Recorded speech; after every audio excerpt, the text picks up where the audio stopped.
My parents threw my pregnant wife and me onto the street less than an hour after we buried my grandfather. They called me a greedy parasite for daring to ask about his $3 million fortune. I walked away. I signed nothing. I begged no one. But months later, my attorney slid a sealed file across a diner table, looked me dead in the eye, and whispered the words that would burn their entire empire to the ground. They forged everything. My name is David. I am 34 years old. For the past decade, I have worked 60-hour weeks as a paramedic here in Atlanta. I save lives for a living. But standing in the back pew of the First Presbyterian Church of Buckhead, surrounded by stained glass and floral arrangements that cost more than my monthly salary, I had never felt more invisible. We were there to bury my grandfather, Thomas. He was the only man in my family who ever looked at me and saw someone worth being proud of. To my parents, Richard and Susan, I was a failure.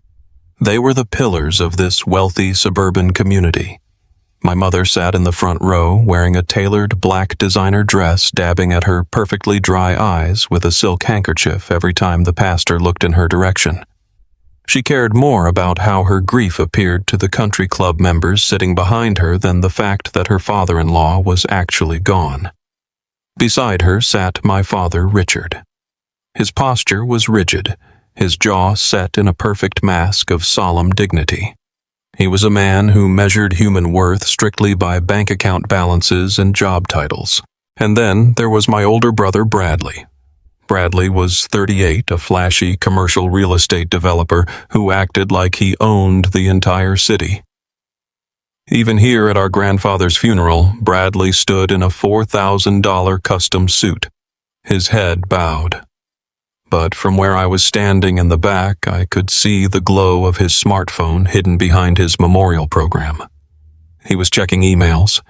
He was closing real estate deals while the pastor talked about the legacy of the man who had funded his entire privileged life. My grandfather Thomas was not like them. He built his wealth from the ground up. He started with a single local hardware store and turned it into a massive regional supplier. He had calluses on his hands until the day he died. He understood the value of hard labor.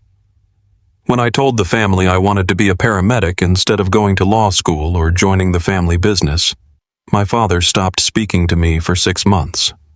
Bradley laughed and asked if I enjoyed wiping blood off the pavement for spare change.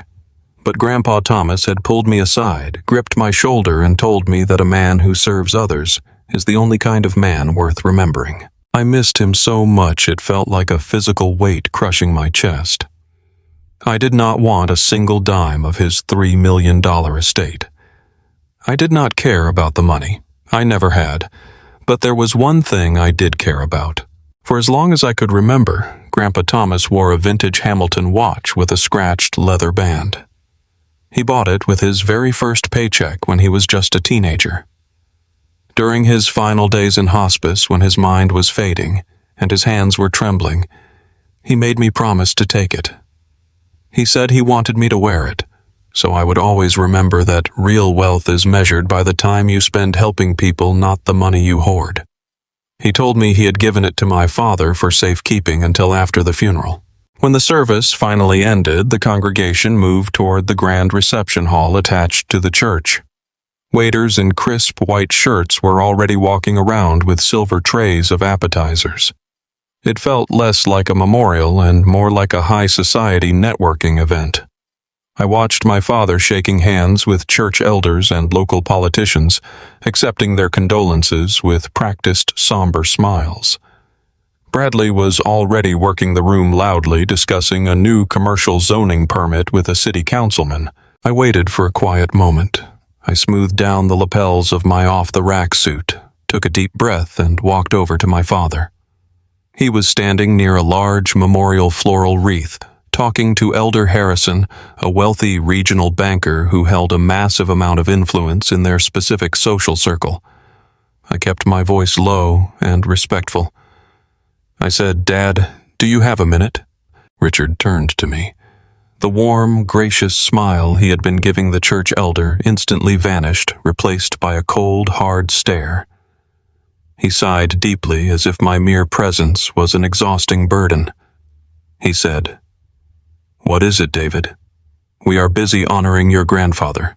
I glanced at Elder Harrison, feeling a sudden knot of anxiety in my stomach, but I pushed forward. I said, "I do not want to interrupt. I just wanted to ask about Grandpa's watch, the vintage Hamilton. He told me before he passed that he wanted me to have it and that he gave it to you for safekeeping. I was hoping I could wear it today to honor him." I thought it was a simple request. I thought for once we could just be a normal family honoring the man we had just buried. I was entirely unprepared for what happened next. Richard did not lower his voice. In fact, he raised it. He stepped back so that everyone around us could hear him clearly. He said, "Are you kidding me right now?" The conversation in our immediate circle completely stopped. Heads turned. Elder Harrison blinked in surprise, taking a step back. Bradley stopped talking to the councilman and looked over, a cruel smirk immediately forming on his face. My father's voice boomed across the reception hall, dripping with manufactured outrage. He said, "We have not even put my father in the ground yet, David. The soil is not even on his casket, and you are already standing here asking for handouts." My face burned hot. The blood rushed to my ears. I stepped forward, raising my hands to try and calm him down. I said, "Dad, keep your voice down. That is not what I meant. He promised me the watch. It has sentimental value. It is not about money." My mother, Susan, rushed over, clutching her pearl necklace, playing the role of the distressed matriarch perfectly. She placed a hand on my father's arm and looked at me with a mixture of pity and absolute disgust. She said, "David, please, do not cause a scene today of all days. Have you no shame at all?" I looked around the room. Dozens of eyes were locked directly on me. People I had known since childhood. People who sat in the pews with us every single Sunday were watching me as if I were a criminal, caught stealing from the collection plate. My father stepped closer, invading my personal space, his voice echoing loudly off the high ceilings. He said, "You have always been a disappointment, David. You chose a career that barely pays the bills, and now you come crawling here like a vulture to pick over the bones of a great man. You want a piece of his estate. You want a piece of the inheritance. You want to cash in on the watch. Well, let me tell you something right now in front of everyone. You are getting exactly what you earned in this life. Nothing." The silence in the room was absolute. It was thick and suffocating. Bradley chuckled loudly from across the room, the sound cutting through the quiet like a rusted blade. He walked over, adjusting his silk tie, and said, "Give it a rest, David. Stop trying to scam a free payday out of a tragedy. Go back to driving your ambulance. Leave the family business to the adults." I stood there entirely frozen. My chest was heaving. The sheer cruelty of the moment, the calculated way my father had used my simple, honest request to publicly humiliate me and elevate his own status as the righteous protector of the estate, left me completely speechless. He had twisted my deep love for my grandfather into a sick narrative of greed, and everyone in the room believed him. They were looking at me with absolute contempt. I did not yell back. I did not curse at them. Grandpa Thomas had taught me better than that. I looked my father dead in the eye, saw the cold satisfaction swimming in his gaze, and realized that this family was truly dead to me. Without saying a single word, I turned around and walked toward the exit. The heavy wooden doors of the church closed behind me, shutting out the whispers and the glaring eyes. Outside, the Georgia heat was suffocating. The sky was an unbroken gray, heavy with impending summer rain. I walked across the massive paved parking lot toward my battered Honda Civic. It stood out like a sore thumb among the neat rows of Mercedes and Lexuses. Sitting in the passenger seat was my wife, Sarah. Sarah was 32 years old, a pediatric nurse with the kindest heart of anyone I had ever met. She was 7 months pregnant with our first child. She had stayed in the car during the reception because the stress of the day and her high-risk pregnancy had left her exhausted and cramping severely. When she saw me walking toward the car with my fists clenched, she immediately knew something was horribly wrong. She pushed the door open and struggled to stand up, her hand resting protectively on her swollen belly. She said, "David, what happened?" "You are shaking." I reached her and gently guided her back into the passenger seat, kneeling down beside the open door. I took her hands in mine. They were warm, but my hands were freezing despite the intense summer heat. I forced a smile I did not feel. I said, "We are leaving, Sarah. We are just going to go home. I will explain everything later." But as I stood up to close her door, the crunch of expensive leather shoes on the gravel made me turn around. My father, Richard, was walking briskly across the parking lot toward us. He had left his own father's memorial reception just to follow me outside. His face was no longer carrying the fake performative grief he had displayed for the church elders. Now it was just pure, unadulterated malice. I stepped between him and the open car door, instinctively shielding Sarah from his gaze. I said, "What do you want, Dad? Have you not done enough damage for one day?" Richard did not yell this time. He did not need to. There was no audience here, no one to perform for. He stopped a few feet away, reached into the inside pocket of his suit jacket, and pulled out a crisp white envelope. He held it out to me. I stared at it, refusing to take it. I said, "I do not want your money. Keep it. Keep all of it." Richard smiled a thin, bloodless smile. He said, "Oh, this is not money, David. This is reality catching up to you. Take it." When I did not move, he stepped forward and practically shoved the envelope against my chest. I grabbed it just as it was about to fall. The paper felt heavy. My heart began to pound with a new, dark dread. I tore open the flap and pulled out a single sheet of paper bearing the official letterhead of my father's legal firm. It was a formal notice to vacate. An eviction notice. Eviction. For the past 2 years, Sarah and I had been renting a small rundown guest house on the extreme edge of my parents' sprawling property. We paid them rent every single month, never missing a payment, trying to save up enough money for a down payment on a place of our own before the baby arrived. I looked up from the paper, my mind struggling to process the sheer evil of the document. I said, "Are you kicking us out? Sarah is 7 months pregnant. She is on partial bed rest. Where are we supposed to go?" Richard buttoned his suit jacket, his eyes flat and completely devoid of any paternal warmth. He said, "You made your choices, David. You want to disrespect this family. You want to act like a greedy scavenger. The exact moment my father dies, then you can no longer benefit from my charity. You are no longer welcome on my property." Sarah let out a small gasp from inside the car. I could hear the heartbreak in her voice when she whispered, "Richard, please. David did nothing wrong. We are your family." My father did not even look at her. He kept his eyes locked firmly on me. He said, "You have 48 hours to remove your belongings from the guest house. If you are not gone by Monday morning, I will have the county sheriff remove you for trespassing, and I will throw your cheap furniture into the street. Do not contact me. Do not call your mother. You are entirely on your own." He turned around and walked back toward the church, his posture perfectly straight, disappearing into the crowd of wealthy mourners gathered near the entrance. I stood alone in the parking lot, holding the eviction notice in my trembling hand. The first heavy drops of rain began to fall, hitting the paper and blurring the black ink.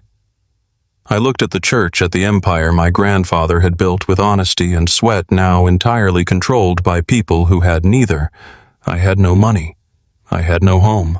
My pregnant wife was crying softly in the passenger seat of a car that barely ran. I had been completely erased from my own family. I thought this was the absolute bottom. I thought my father had taken everything from me.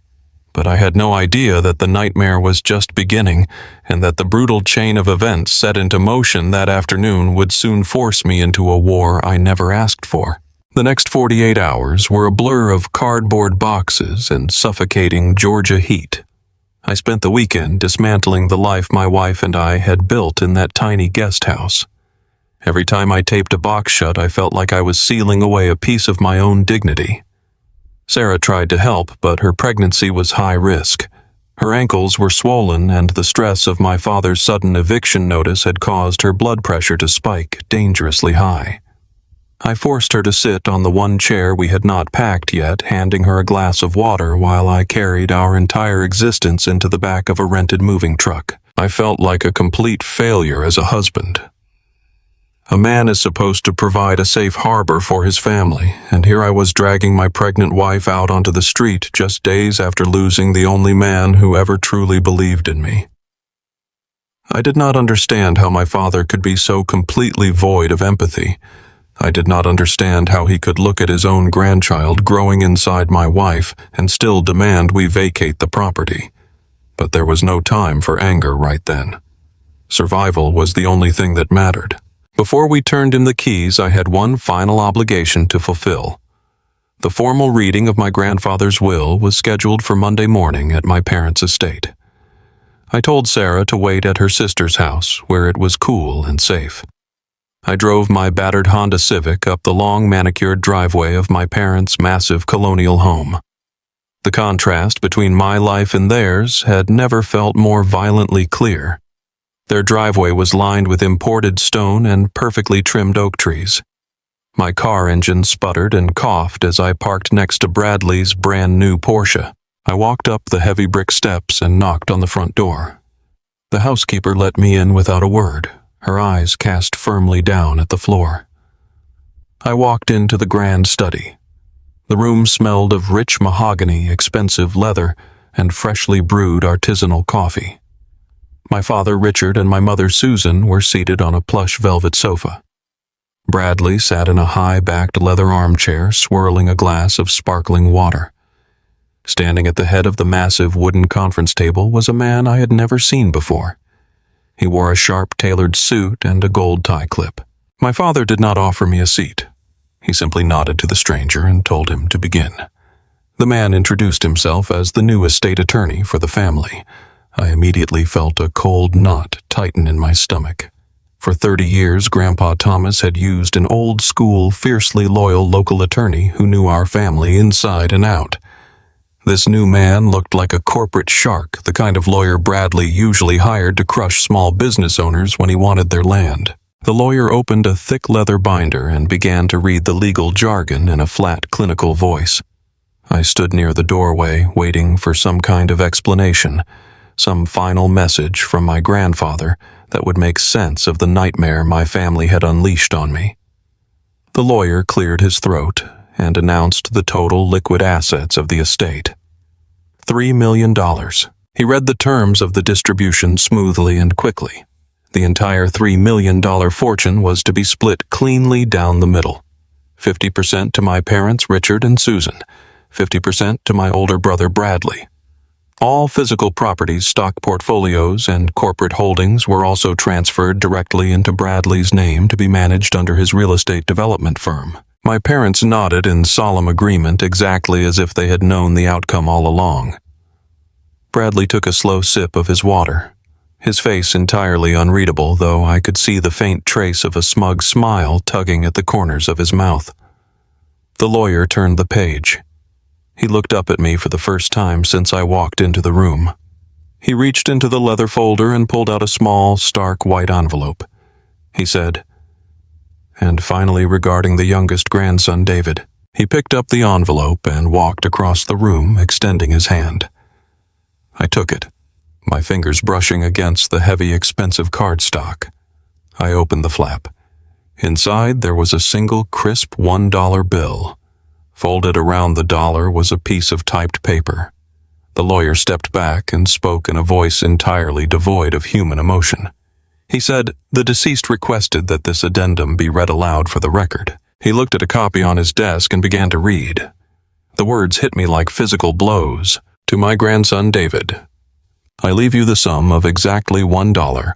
This is to prove that you have not been forgotten in this document, but rather intentionally excluded from the bulk of my wealth. You have always been a disappointment to the family legacy. You lack the ambition, the drive, and the socio-economic understanding required to manage real capital. You chose a pedestrian life, and therefore you require no capital from this estate." The lawyer closed the folder. The room fell into absolute silence. I stared at the typed piece of paper in my hand.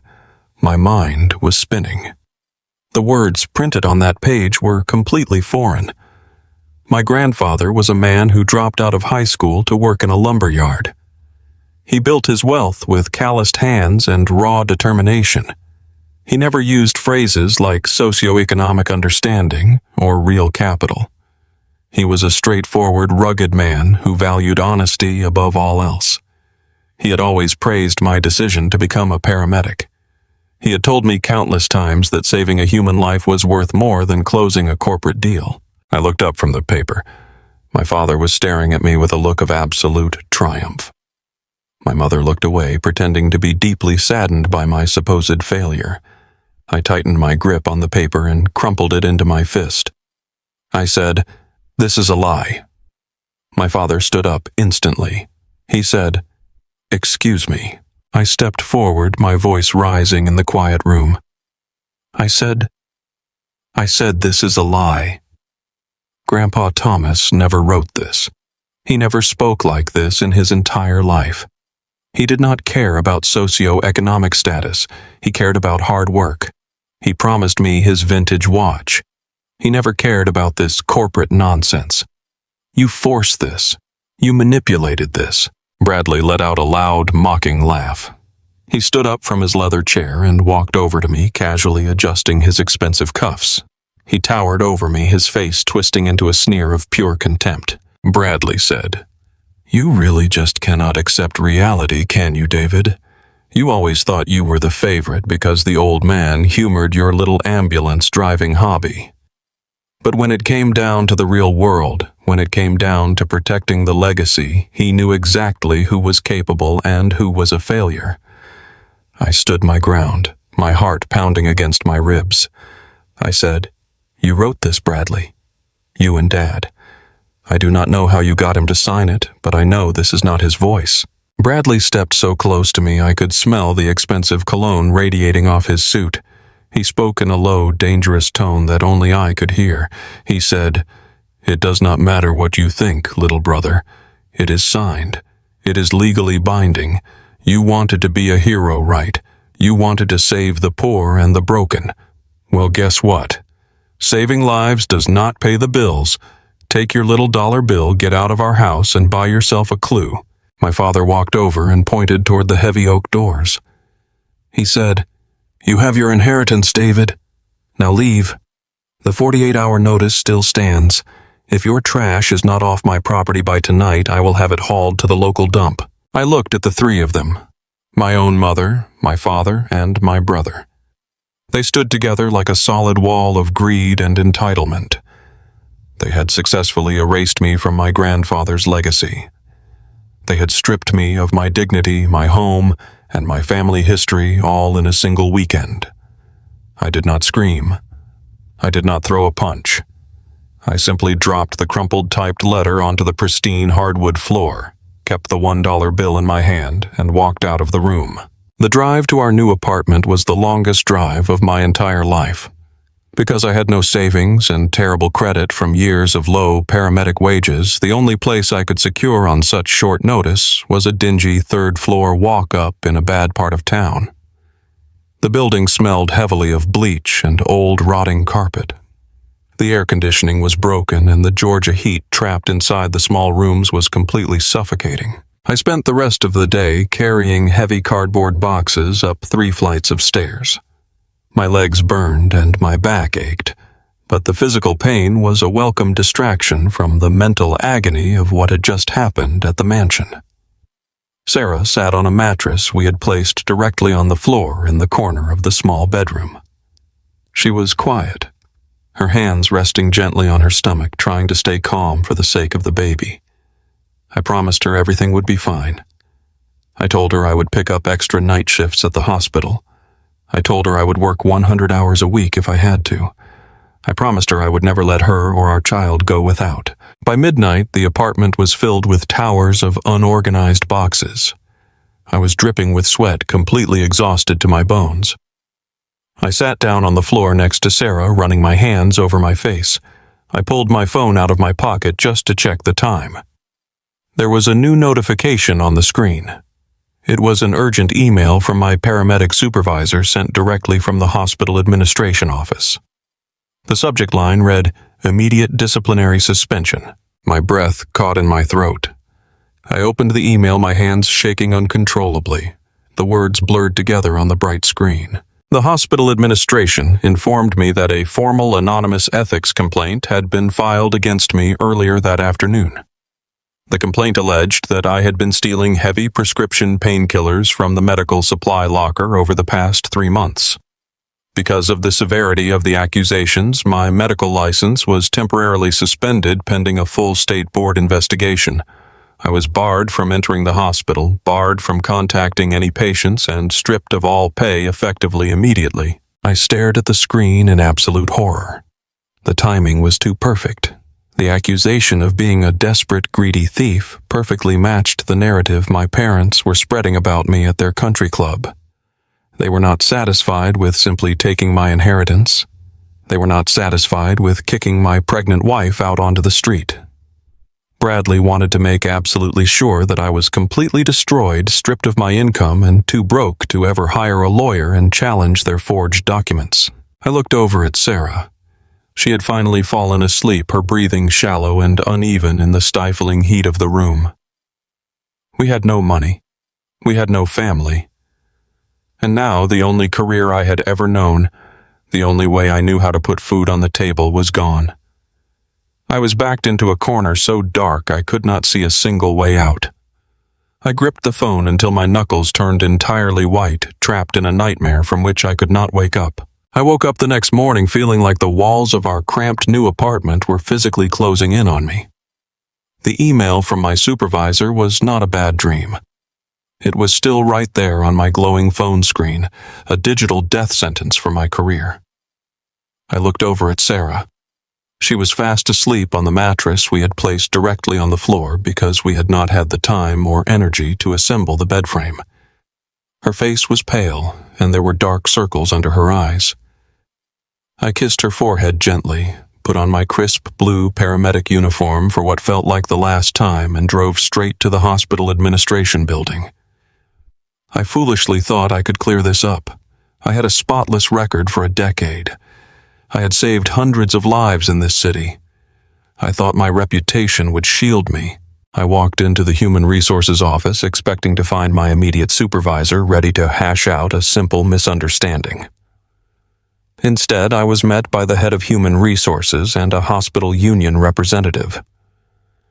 They both looked at me with deep, uncomfortable concern. There were no friendly greetings. The HR director pushed a printed copy of a formal complaint across the large mahogany desk.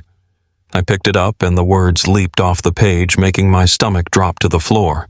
An anonymous source had filed a detailed report claiming I had been systematically stealing missing vials of oxycodone and fentanyl from the ambulance lockboxes over the past 3 months.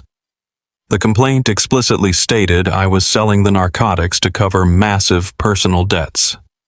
I felt the blood rush to my face. My hands began to shake uncontrollably. I pleaded with them. I rolled up my sleeves and told them to run a drug test on me right that second. I told them to audit every single run sheet I had filed for the past 5 years. I told them to count the inventory. The HR director shook her head slowly. She explained that because the complaint involved controlled substances and mentioned extreme financial distress, standard hospital protocol required an immediate suspension without pay. Furthermore, the state medical board was required by law to conduct a full independent investigation. My union representative looked at the floor and told me that my medical license was frozen effective immediately. I was barred from entering the hospital premises. I was barred from contacting any patients or colleagues. I was escorted out of the building by a security guard I had known for 5 years. We used to share coffee during the quiet hours of the night shift. Now he could not even look me in the eye. As I stood in the blazing heat of the hospital parking lot, the true reality of the situation hit me like a physical blow to the chest. The accusation of being a desperate drug-stealing addict perfectly matched the toxic narrative my father had just spun at my grandfather's memorial. My parents were painting me as a greedy scavenger to the entire community. And now, someone had used that exact same narrative to destroy my livelihood. I drove back to the sweltering apartment in a daze. The air conditioning in the unit was barely functioning, and the Georgia humidity was trapped inside the small rooms. When I walked through the door, my heart stopped. Sarah was sitting on the edge of the mattress, clutching her chest, gasping for air. Her ankles were terrifyingly swollen, and her face was flushed red. The stress of the eviction, the heavy lifting, and the emotional trauma from my family had finally pushed her body over the edge. I rushed her to the emergency obstetrician clinic. The car ride felt like an eternity. Every red light felt like a personal attack. When we finally got her into an examination room, the doctor took one look at her blood pressure readings, and his face went completely rigid. He diagnosed her with severe stress-induced preeclampsia. He looked me dead in the eye and told me that if her blood pressure spiked again, she could suffer a stroke and they would have to deliver our baby 2 months prematurely. The doctor placed Sarah on strict, immediate bed rest. She was not allowed to work. She was not allowed to lift anything heavier than a glass of water. As I held her hand in the sterile clinic room, the crushing weight of the American healthcare system settled onto my shoulders. Because I was officially suspended without pay, my employee health insurance was thrown into a bureaucratic limbo. I was looking at a woman who needed constant specialized medical monitoring, and I had absolutely no way to pay for it. We returned to the apartment late that evening. I helped Sarah into bed, placed a cold washcloth on her forehead, and walked into the tiny kitchen. It was Saturday night. I had no job. I had no money. I needed help. I swallowed every last ounce of my pride. Sunday morning arrived. We normally attended the First Presbyterian Church of Buckhead every single week. Since we obviously could not show our faces there, I picked up my phone and tried to call our senior pastor. I hoped to ask for some spiritual guidance and perhaps apply for a small grant from the congregation's emergency hardship fund just to cover Sarah's medical bills. The phone rang and went straight to voicemail. I tried calling 3 other close friends from our Bible study group. None of them answered. Finally, I called Elder Harrison, the wealthy regional banker who had witnessed my father humiliating me at the funeral reception. Elder Harrison picked up on the 4th ring, but his voice was completely devoid of its usual warmth. It was cold, distant, and deeply judgmental. I asked him if he had a moment to talk. He let out a heavy sigh and told me that he did not think it was appropriate for us to speak. I begged him to listen, telling him Sarah was sick and we needed community support. Elder Harrison cut me off. He told me exactly what had happened at the Wednesday evening prayer circle. My mother Susan had stood up in front of the entire congregation. She had walked to the altar weeping openly, her face buried in her hands. She asked the entire church to pray for her wayward, troubled son. She told them I had fallen into a dark, secret pit of addiction and crippling debt. She told the congregation that I had aggressively tried to extort money from my grieving father right after the funeral. She wept as she claimed she was heartbroken, but that she and my father had to practice tough love to save me from myself. She poisoned the well. She used the sacred space of our church to launch a calculated, tearful smear campaign against her own son, and the entire community swallowed it completely. They believed the wealthy, weeping matriarch standing at the altar over the working-class paramedic. Elder Harrison told me to seek professional rehabilitation and hung up the phone. I sat at the cheap kitchen table staring at the blank wall. The social isolation was absolute. I was completely cut off from everyone I had ever known. But as the silence of the apartment washed over me, a dark realization began to form in my mind. Kicking me out of the guest house was an act of emotional cruelty. Smearing my name at the church was about protecting their social status. But framing me for stealing federal narcotics and stripping me of my medical license was entirely different. That was not a crime of passion. That was a highly sophisticated, calculated corporate hit job. It required planning. It required malice. Why would they go to such extreme lengths to ensure I was totally destitute? The answer came 2 hours later through a phone call from an old high school friend named Jason. Jason worked as a commercial lending analyst at a major downtown bank. He had always stayed out of the country club drama. He called simply to check on me after hearing rumors about the funeral. As we talked, Jason lowered his voice and asked if I knew what my brother Bradley was currently doing in the financial sector. I told Jason I had no idea. Jason explained everything, and suddenly the entire horrifying puzzle clicked into place. Bradley was in the final stages of closing a $60 million commercial real estate deal to build a massive luxury shopping complex in the downtown district. It was the biggest project of his career, the kind of deal that makes or breaks a developer. To secure the crucial bridge loan from Jason's bank, Bradley needed to prove he had massive liquid capital. Bradley was using his expected 50% share of grandfather's $3 million liquid estate as the primary collateral for the loan. But there is a specific ironclad rule in state probate law. If any legal heir formally contests a will in court, the entire estate is instantly frozen by a judge until the dispute is fully resolved. A frozen estate meant Bradley would immediately lose his collateral. If he lost his collateral, the bank would pull the funding, the $60 million deal would collapse, and Bradley's real estate firm would face complete bankruptcy. Bradley needed to make absolutely sure I could never contest that will. He filed the anonymous ethics complaint at the hospital to cut off my income so I could not afford to hire a probate attorney. He and my parents destroyed my reputation in the community so that no judge, no bank, and no lawyer would ever take my word over theirs. They needed me, broke, isolated, and entirely discredited. It was never just about the money. It was about neutralizing a threat to Bradley's empire. The weight of this realization physically crushed me. My own brother was willing to risk my pregnant wife's life and send me to federal prison for stealing drugs, all to secure a construction loan. The next few days passed in a haze of pure panic. The mail began to arrive at our new apartment. The rent was due by the end of the week. The first invoice from Sarah's emergency obstetrician visit arrived detailing hundreds of dollars in out-of-pocket expenses for the blood tests and monitoring equipment she now required daily. Because my health insurance was frozen along with my employment, the hospital was billing us directly.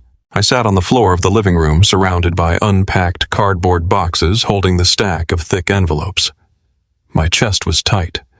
Every breath felt like drawing in glass. I pulled my phone from my pocket and opened my banking application. My hands were sweating so badly I could barely type in my password. The loading circle spun around and around, mocking my anxiety. When the numbers finally appeared on the screen, all the air left my lungs. My account balance was negative $42. I stared at the red minus sign. I had no income. I had no savings. I had no family to call. I had a wife lying on a mattress on the floor who could suffer a stroke if she worried too much, and an unborn child who depended entirely on a father who could not even afford to buy groceries for the week. I was staring at a mountain of medical bills that I had absolutely no way of paying. I was entirely backed into a corner, completely broken by the people who were supposed to protect me, waiting for a miracle that I was certain would never come. The next 48 hours were a blur of cardboard boxes and suffocating Georgia heat. I spent the weekend dismantling the life my wife and I had built in that tiny guest house. Every time I taped a box shut, I felt like I was sealing away a piece of my own dignity. Sarah tried to help, but her pregnancy was high risk. Her ankles were swollen, and the stress of my father's sudden eviction notice had caused her blood pressure to spike, dangerously high. I forced her to sit on the one chair we had not packed yet, handing her a glass of water while I carried our entire existence into the back of a rented moving truck. I felt like a complete failure as a husband. A man is supposed to provide a safe harbor for his family, and here I was dragging my pregnant wife out onto the street just days after losing the only man who ever truly believed in me. I did not understand how my father could be so completely void of empathy. I did not understand how he could look at his own grandchild growing inside my wife and still demand we vacate the property. But there was no time for anger right then. Survival was the only thing that mattered. Before we turned in the keys, I had one final obligation to fulfill. The formal reading of my grandfather's will was scheduled for Monday morning at my parents' estate. I told Sarah to wait at her sister's house where it was cool and safe. I drove my battered Honda Civic up the long manicured driveway of my parents' massive colonial home. The contrast between my life and theirs had never felt more violently clear. Their driveway was lined with imported stone and perfectly trimmed oak trees. My car engine sputtered and coughed as I parked next to Bradley's brand new Porsche. I walked up the heavy brick steps and knocked on the front door. The housekeeper let me in without a word, her eyes cast firmly down at the floor. I walked into the grand study. The room smelled of rich mahogany, expensive leather, and freshly brewed artisanal coffee. My father Richard and my mother Susan were seated on a plush velvet sofa. Bradley sat in a high-backed leather armchair, swirling a glass of sparkling water. Standing at the head of the massive wooden conference table was a man I had never seen before. He wore a sharp tailored suit and a gold tie clip. My father did not offer me a seat. He simply nodded to the stranger and told him to begin. The man introduced himself as the new estate attorney for the family.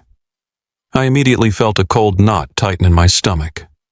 For 30 years, Grandpa Thomas had used an old-school, fiercely loyal local attorney who knew our family inside and out.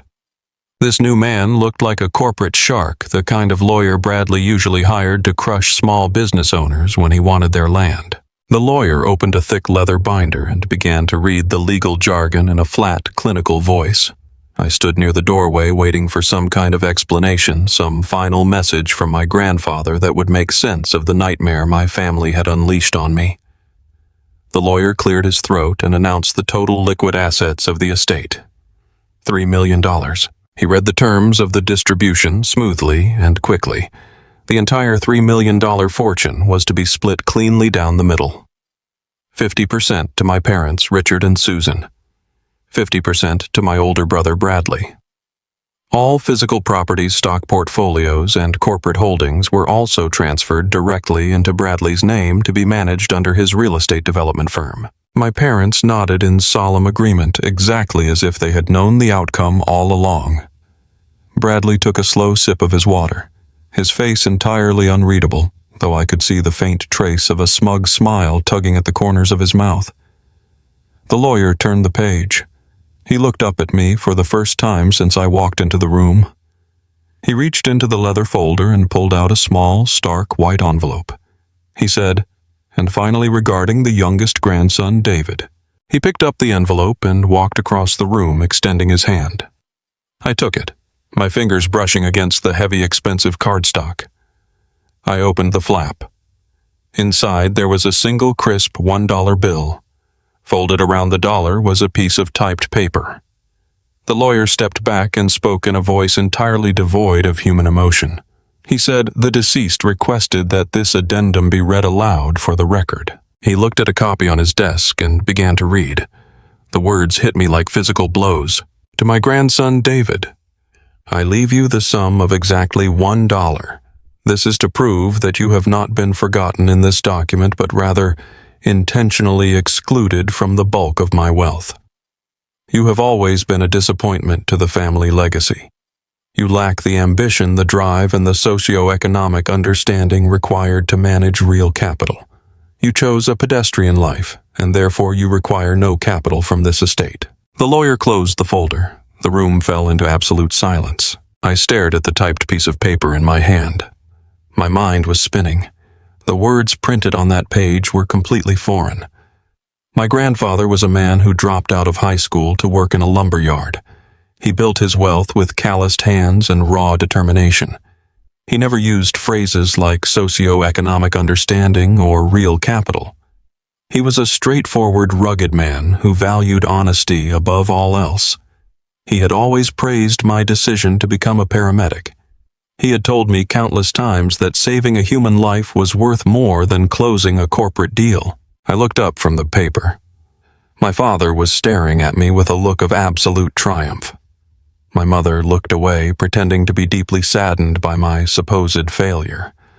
I tightened my grip on the paper and crumpled it into my fist. I said, "This is a lie."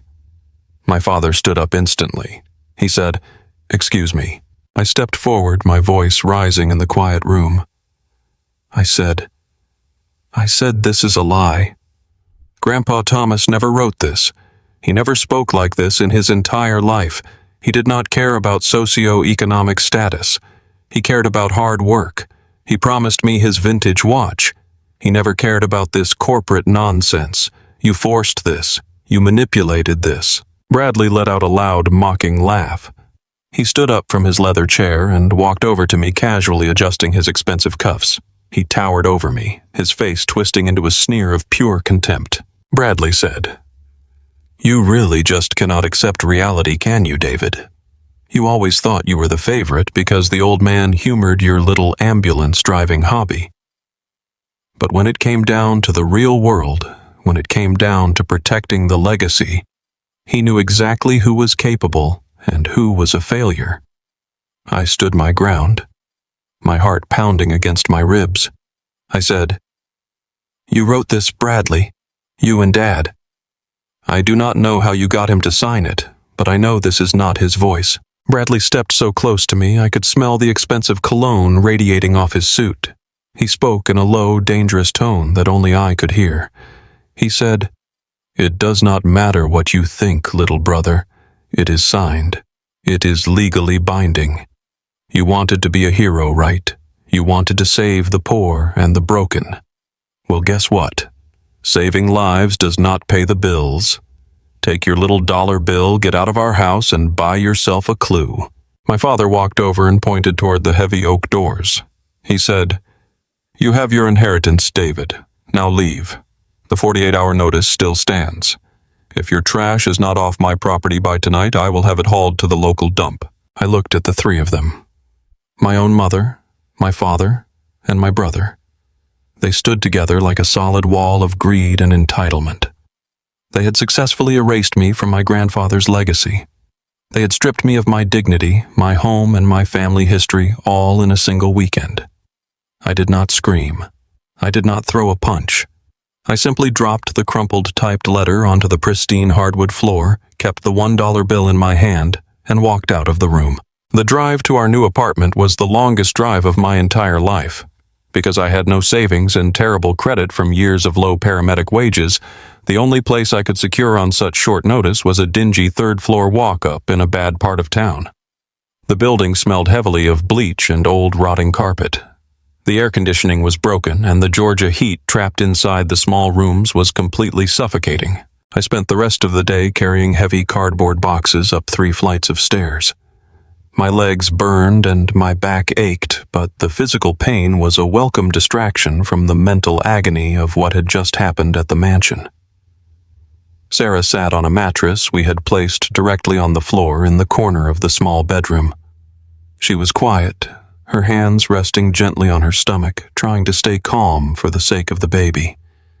I promised her everything would be fine. I told her I would pick up extra night shifts at the hospital. I told her I would work 100 hours a week if I had to. I promised her I would never let her or our child go without. By midnight, the apartment was filled with towers of unorganized boxes. I was dripping with sweat, completely exhausted to my bones. I sat down on the floor next to Sarah, running my hands over my face. I pulled my phone out of my pocket just to check the time. There was a new notification on the screen. It was an urgent email from my paramedic supervisor sent directly from the hospital administration office. The subject line read, "Immediate disciplinary suspension." My breath caught in my throat. I opened the email, my hands shaking uncontrollably. The words blurred together on the bright screen. The hospital administration informed me that a formal anonymous ethics complaint had been filed against me earlier that afternoon. The complaint alleged that I had been stealing heavy prescription painkillers from the medical supply locker over the past 3 months.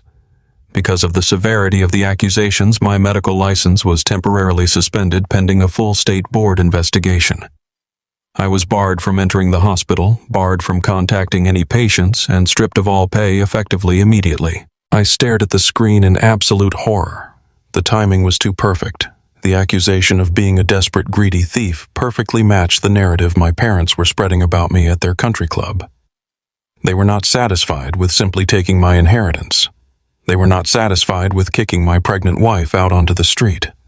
Bradley wanted to make absolutely sure that I was completely destroyed, stripped of my income, and too broke to ever hire a lawyer and challenge their forged documents.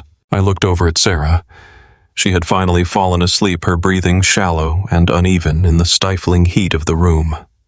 We had no money, we had no family, and now the only career I had ever known, the only way I knew how to put food on the table, was gone. I was backed into a corner so dark I could not see a single way out. I gripped the phone until my knuckles turned entirely white, trapped in a nightmare from which I could not wake up. I sat in my idling car outside a rundown diner on the extreme outskirts of Atlanta. The rain was coming down in thick, heavy sheets that beat against the windshield of my battered Honda Civic like a war drum. My bank account was currently overdrawn by exactly $42. My pregnant wife was lying on a bare mattress on the floor of a sweltering, roach-infested apartment placed under strict medical bed rest.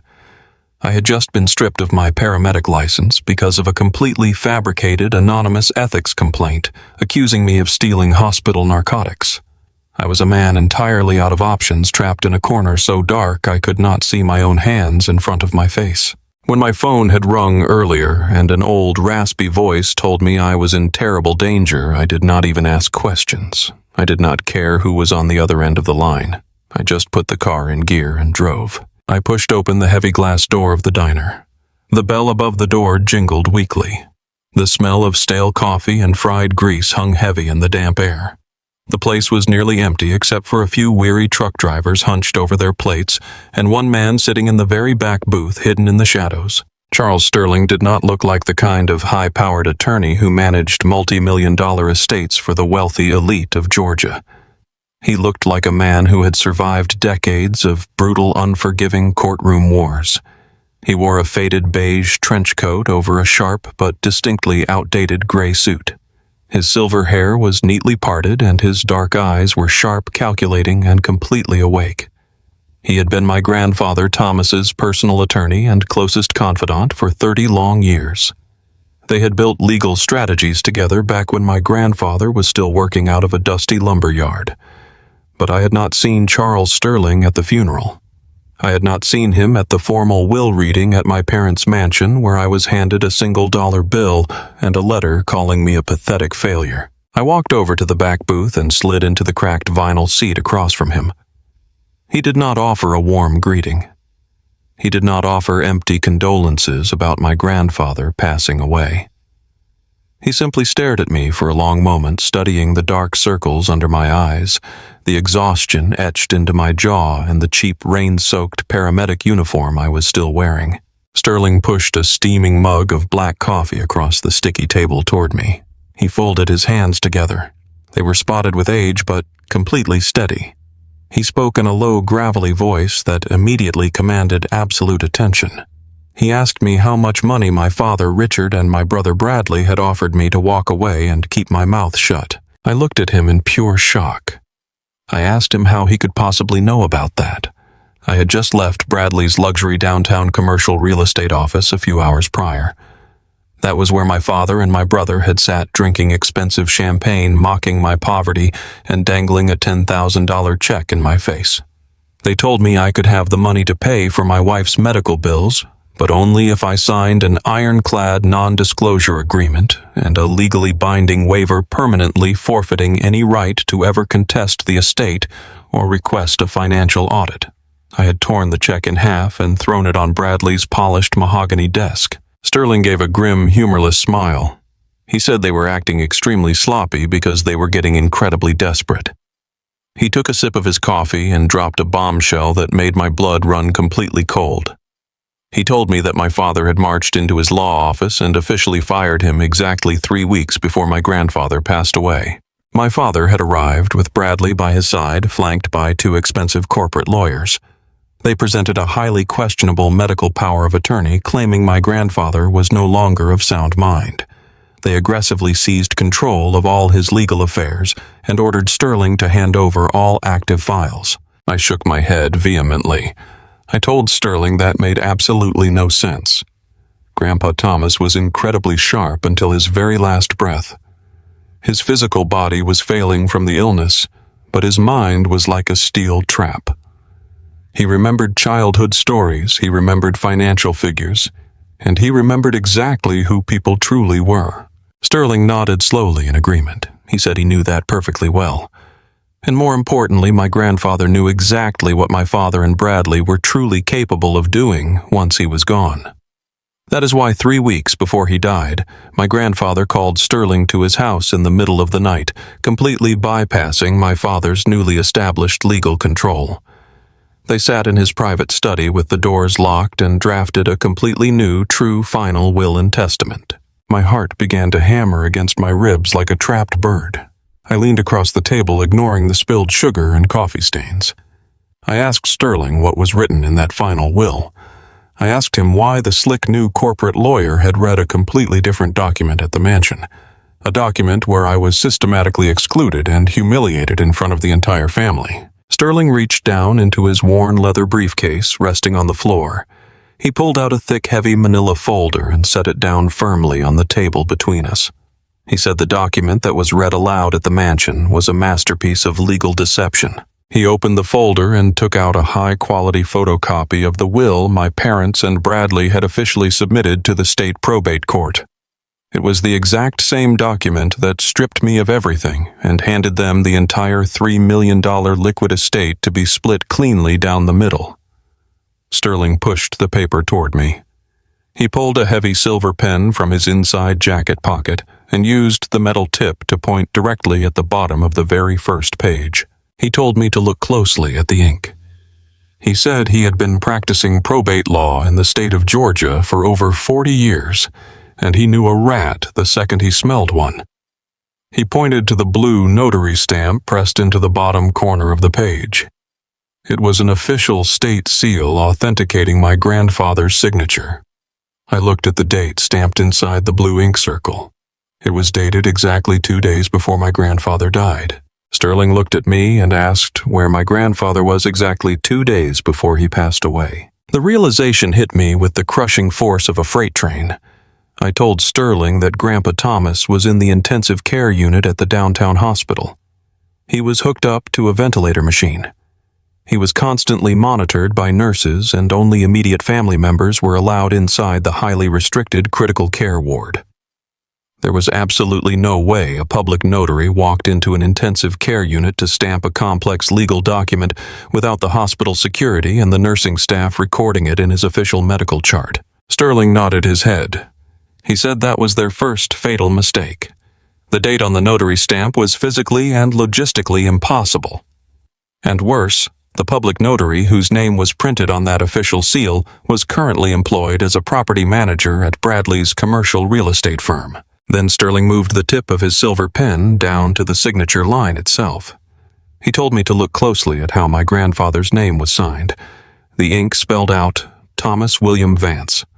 But my grandfather despised his middle name. He never signed his full middle name on any legal document his entire life. He always used his middle initial. But more importantly, the physical signature itself was completely wrong. The cursive writing was smooth flowing and executed with perfect, elegant precision. I felt a sickening lump of pure disgust form deep in my throat. I knew my grandfather's handwriting intimately.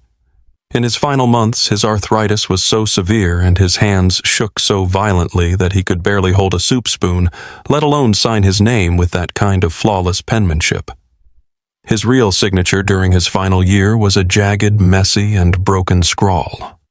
The signature on the document my family submitted to the federal court was far too steady.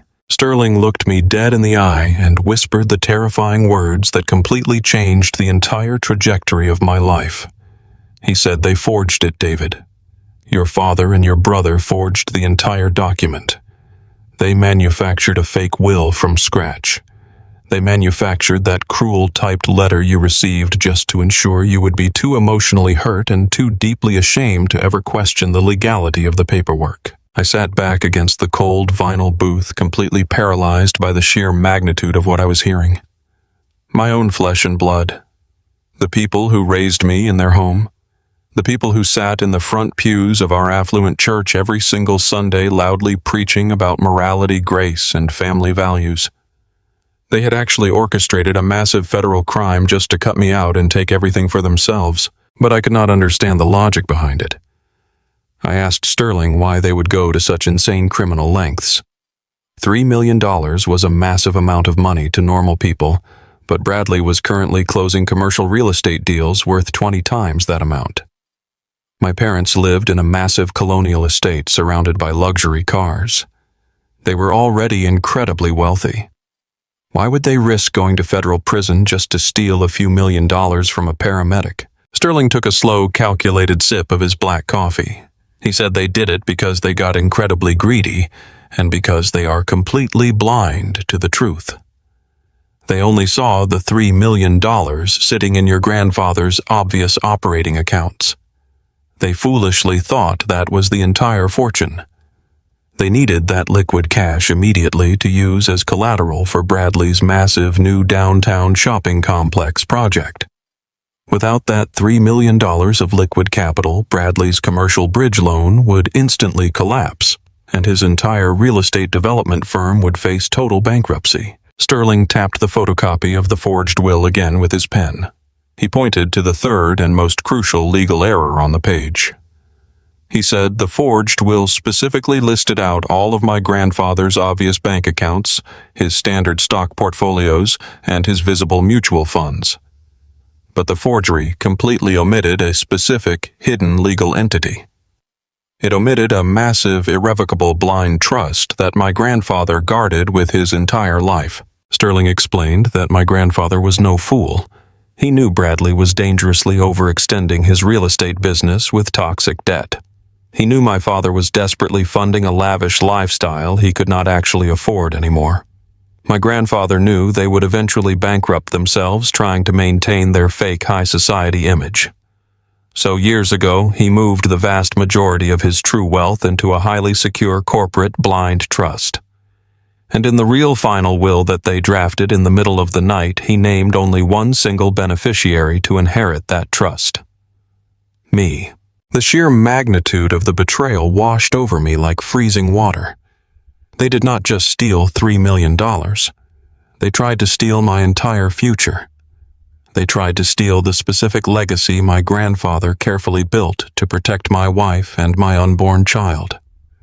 They violently kicked my pregnant wife out of her home, and they clearly framed me for stealing hospital narcotics to ensure I was completely destitute. They wanted me so poor and so desperate that I could never afford to hire a probate attorney to contest the forged will. They wanted to crush me into absolute dust so they could steal what was rightfully mine without a single fight. I felt a sudden surging wave of raw, burning anger. It was not the quiet, heavy sadness I had felt standing in the back of the church at the funeral. It was a fierce, protective, and violent rage. I slapped my hand down hard on the sticky diner table. I told Sterling we needed to go to the police right this exact second. I told him we needed to take this evidence straight to the district attorney and have Bradley and my father arrested for felony fraud. Sterling held up a hand, urging me to calm down and lower my voice. He looked around the diner, making sure no one was listening to our conversation. His expression grew incredibly dark and grim. He told me we could not go to the police because we had absolutely no physical proof of the real final will. I stared at him in total confusion. I asked him what he meant by that. He was the attorney. He drafted the legal document. He had to have a certified copy sitting in his office filing cabinets. Sterling leaned in closer, his voice dropping to a harsh, urgent whisper. He said that was exactly why my father fired him 3 weeks ago. My father knew Sterling would never play ball with their criminal scheme. 4 days after my grandfather died, Sterling's law office in downtown Atlanta was mysteriously broken into in the dead of night. It was a highly professional job. The alarm wires were expertly cut. The security cameras were systematically disabled. The thieves did not take any expensive computers. They did not take any money from the petty cash drawer. They only took one single thing. They took the entire heavy steel filing cabinet containing my grandfather's entire legal history. Every single draft, every single contract, and the only authorized copy of the true final will and testament Sterling possessed was completely gone. Sterling said the local police wrote it off as a random, unexplainable burglary, but we both knew exactly who paid for that break-in. Bradley had the dark connections and the dirty money to hire professionals to wipe the slate completely clean. Without Sterling's physical copy of the true will, The forged document my parents submitted was the only official record the state probate court had on file. If we went to the police right now with nothing but my desperate word and a fired attorney's angry suspicions, they would laugh us straight out of the precinct. Bradley's high-priced corporate defense lawyers would absolutely destroy us in front of a judge. They would paint me exactly as they had planned, as a disgruntled, drug-addicted son trying to extort his grieving, wealthy family. I felt the glowing glimmer of hope I had just found begin to rapidly slip away into the dark. I asked Sterling what we were supposed to do now. If they successfully stole the only copy of the real will, they had already won the war. They had successfully committed the perfect financial crime. Sterling shook his head. A fierce, determined light suddenly flashed in his old, tired eyes. He said they did not commit the perfect crime because they did not know my grandfather like he did. Sterling explained that my grandfather was a man who grew up with nothing during the Great Depression. He did not trust modern banks, and he certainly did not trust corporate lawyers. When they drafted that final real will in the middle of the night, my grandfather insisted on keeping the original signed and notarized document in his own personal possession. He told Sterling he had a secure, secret hiding place that absolutely no one knew about. Not my father, not Bradley, not even the cleaning staff. Sterling grabbed my forearm across the table. His grip was surprisingly strong and urgent. He said the original will was still inside my grandfather's house. It was hidden somewhere inside his private wood-paneled study. If we could somehow find that original document, we could blow my family's entire fraudulent scheme wide open. We could easily prove the forgery with a handwriting expert. We could reclaim the true inheritance, and we could send Bradley and my father to federal prison where they belonged. But there was a massive, terrifying problem standing in our way. Sterling reached back into his worn briefcase. He pulled out a folded city construction permit and pushed it across the table toward me. He said Bradley was not wasting a single second playing games. Bradley knew the house and the land it sat on were incredibly valuable real estate. He had already transferred the property deed directly into his commercial development firm's name, using the forged will's authority. Bradley had hired a massive commercial construction crew to completely gut my grandfather's historic house and remodel it for a quick, high-priced flip on the luxury market. Sterling looked down at his watch. The heavy rain continued to pound relentlessly against the diner windows. He told me the demolition crew had already torn completely through the kitchen and the main living room yesterday afternoon. They were officially scheduled to bring in the heavy sledgehammers and completely destroy the private study tomorrow morning at exactly 6 o'clock. If the original will was hidden inside the walls behind the bookshelves or beneath the hardwood floorboards of that study, it would be turned to absolute rubble in a matter of hours. The fragile paper would be lost forever in a commercial construction dumpster, and my family would walk away with everything while my wife and I lost our entire lives. I looked down at the official construction permit. I thought about Sarah lying in that sweltering apartment depending entirely on me to protect our unborn child. I thought about the sheer calculated cruelty of my father handing me an eviction notice in a church parking lot while I was grieving. I thought about Bradley laughing and mocking me while he secretly planned to steal a legacy he never earned and destroy my medical career in the process. I did not have any money in my bank account.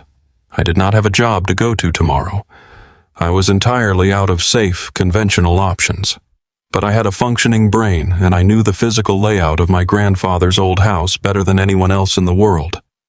I spent my entire childhood playing in those hallways while Bradley and my father ignored us. I looked up at Charles Sterling. The suffocating fear and the helpless panic that had been paralyzing me for the past 48 hours were completely gone.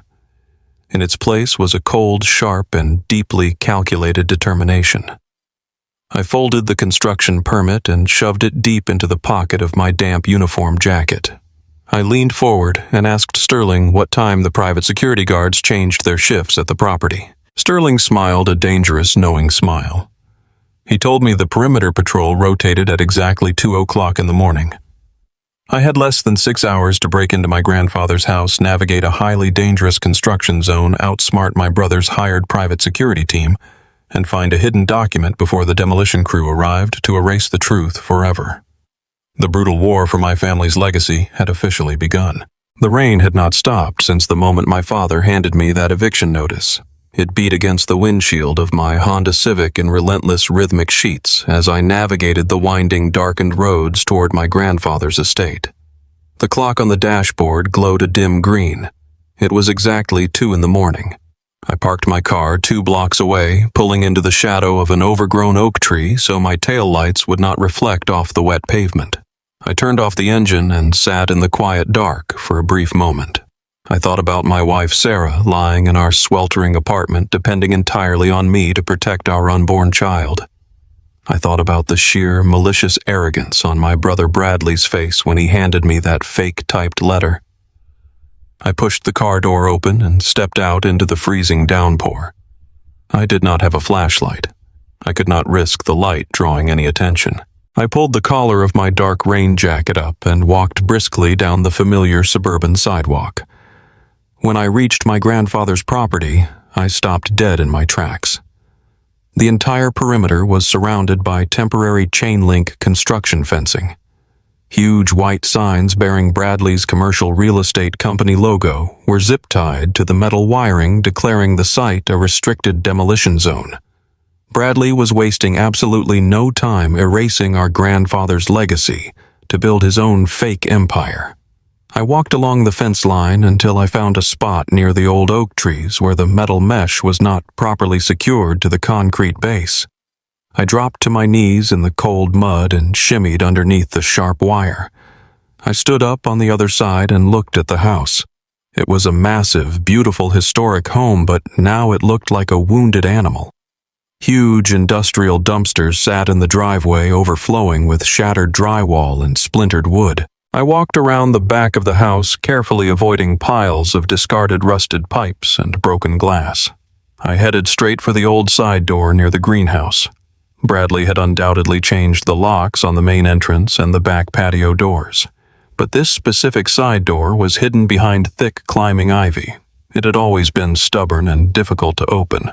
My grandfather and I used to use it when we came back from muddy fishing trips so we would not track dirt onto the main carpets. I reached into my pocket and pulled out the heavy brass key my grandfather had given me when I was just a teenager. My hand was shaking so badly from the cold and the adrenaline that I fumbled with the lock. I took a deep breath, forced my hand to steady, and slid the brass key into the old mechanism. I turned it slowly. I heard a heavy, solid click. The lock gave way. I pushed the door open and slipped inside, pulling it firmly shut behind me to block out the noise of the pouring rain. The inside of the house was completely unrecognizable. The air was thick with the suffocating smell of damp plaster, exposed wiring, and decades of accumulated dust stirred up by the sledgehammers. I stood in the back hallway, letting my eyes adjust to the deep, heavy darkness. Strips of thick plastic sheeting hung from the ceilings like ghosts swaying slightly in the drafty air. The beautiful antique hardwood floors my grandfather had polished every Sunday were now covered in heavy gray construction paper and deep gouges from work boots. I began to move silently down the hall toward the front of the house. With every step I took, a different childhood memory flashed vividly through my mind. I passed the formal dining room where we used to sit for Thanksgiving dinners. Now the walls were torn completely open, exposing the wooden skeleton of the house. I passed the living room where my grandfather used to sit in his favorite leather recliner, telling me stories about his early days working at the lumberyard. The room was gutted entirely empty except for a pile of shattered bricks from the fireplace. It physically hurt my chest to see his life dismantled so callously. Bradley did not care about the history of this place. He only cared about how quickly he could slap cheap modern fixtures on the walls and flip the property for a massive profit to fund his commercial real estate debts. I pushed the anger down and focused entirely on the mission. Charles Sterling had been very clear. The original final will, the document that would send my father and my brother to federal prison for fraud, was hidden inside my grandfather's private study. I reached the end of the main hallway and turned the corner. The heavy double doors to the study had been forcefully removed from their hinges and tossed carelessly into the hallway. I stepped into the room. It was dark, but the ambient glow of the distant streetlights filtered faintly through the large bay windows. The room was in a state of chaotic ruin. The plush carpets had been ripped up. The drywall on the far side of the room was completely smashed, leaving gaping black holes in the wall. Sterling had told me one specific detail about the hiding place. He said to look for the heavy wood. I scanned the room desperately, trying to decipher what that meant. My grandfather loved woodwork. The entire room used to be paneled in rich cherry wood, but the construction crew had already demolished most of it. Then my eyes landed on the massive, built-in oak bookshelf covering the entire back wall. It was the only fixture in the room that had not yet been destroyed by the demolition crew. The shelves reached from the floor all the way to the vaulted ceiling. It was crafted from solid, heavy oak. This had to be it. I walked quickly across the room and stood in front of the massive structure. I ran my hands along the thick wooden panels, feeling for a latch, a loose board, or a hidden hinge. My fingers traced the decorative molding, trying to find any inconsistency. I checked the bottom panels. I checked behind the few remaining dusty books left forgotten on the top shelf. Nothing moved. Nothing yielded. Panic began to claw at the edges of my mind. What if Sterling was wrong? What if the construction crew had already found the lockbox and thrown it into the dumpster? Before I could process the terrifying thought, a bright, blinding light suddenly swept violently across the front bay windows of the study. I froze instantly.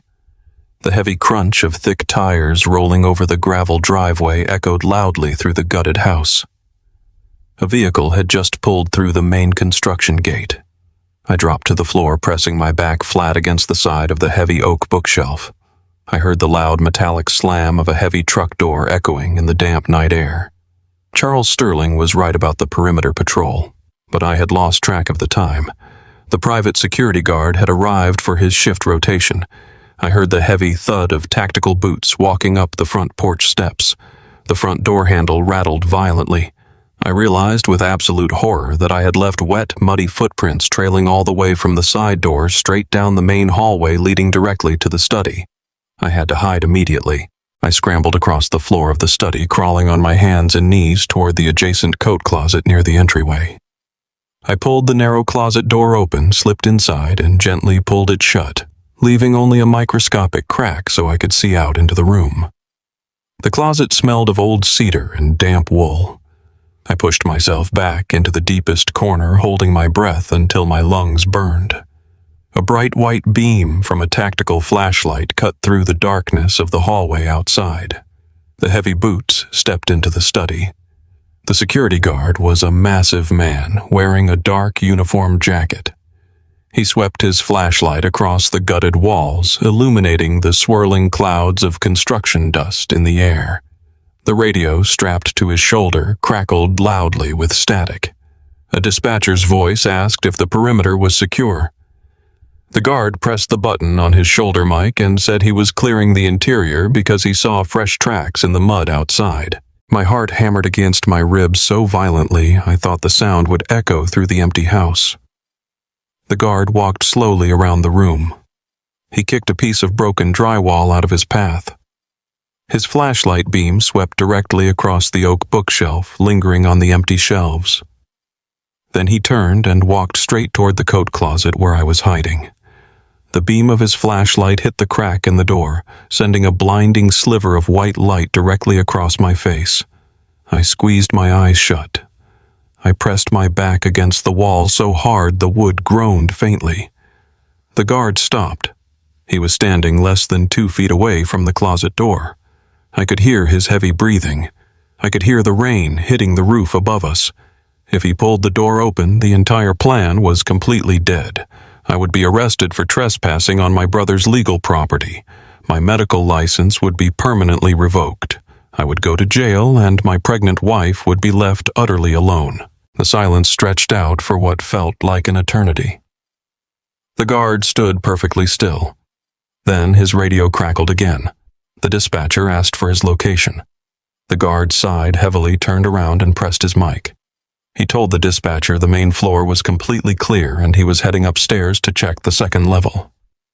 He walked out of the study, his heavy boots thumping loudly up the wooden staircase. I let out a slow, shaking breath and allowed myself to breathe again. I waited until I heard the guard's footsteps moving across the floorboards directly above my head. I pushed the closet door open and slipped silently back into the study. I did not have much time left. The guard would finish his sweep of the upper floor and come back down the stairs in less than 10 minutes. I rushed back to the massive oak bookshelf. I stared at the wood, trying to think like my grandfather. He was a practical man. He would not design a complicated puzzle. He would design something sturdy and hidden in plain sight. I dropped to my knees and looked at the very bottom shelf. The baseboard of the shelf was thick and heavy, resting flush against the hardwood floor. But when I ran my fingers along the bottom edge, I felt a tiny microscopic gap between the baseboard and the floor. It was a false bottom. I looked around the debris-littered floor of the study and spotted a heavy steel pry bar left behind by Bradley's demolition crew. I grabbed the cold metal tool and wedged the flattened tip right into the tiny gap beneath the baseboard. I gripped the handle with both hands, planted my boots firmly on the floor, and pulled upward with every ounce of strength I had left in my exhausted body. The thick oak board groaned loudly, protesting against the pressure. I gritted my teeth and pulled harder, praying the loud, snapping sound would be muffled by the heavy rain outside. With a sharp, violent crack, the wooden baseboard popped entirely loose. I dropped the pry bar and pulled the heavy piece of wood away. Beneath the false bottom, built directly into the floor cavity, was a dull, gray, fireproof lockbox. My hands were shaking violently as I reached into the dark space and pulled the heavy metal box out onto the floor. It was locked with a standard 4-digit combination dial. I stared at the brass numbers. My mind raced frantically, trying to guess the code. I tried his birth year. It did not open. I tried the year he founded his business. The lock remained perfectly rigid. I closed my eyes and thought about what mattered most to him. I thought about the man who taught me how to fish, the man who sat by my hospital bed when I broke my arm as a child.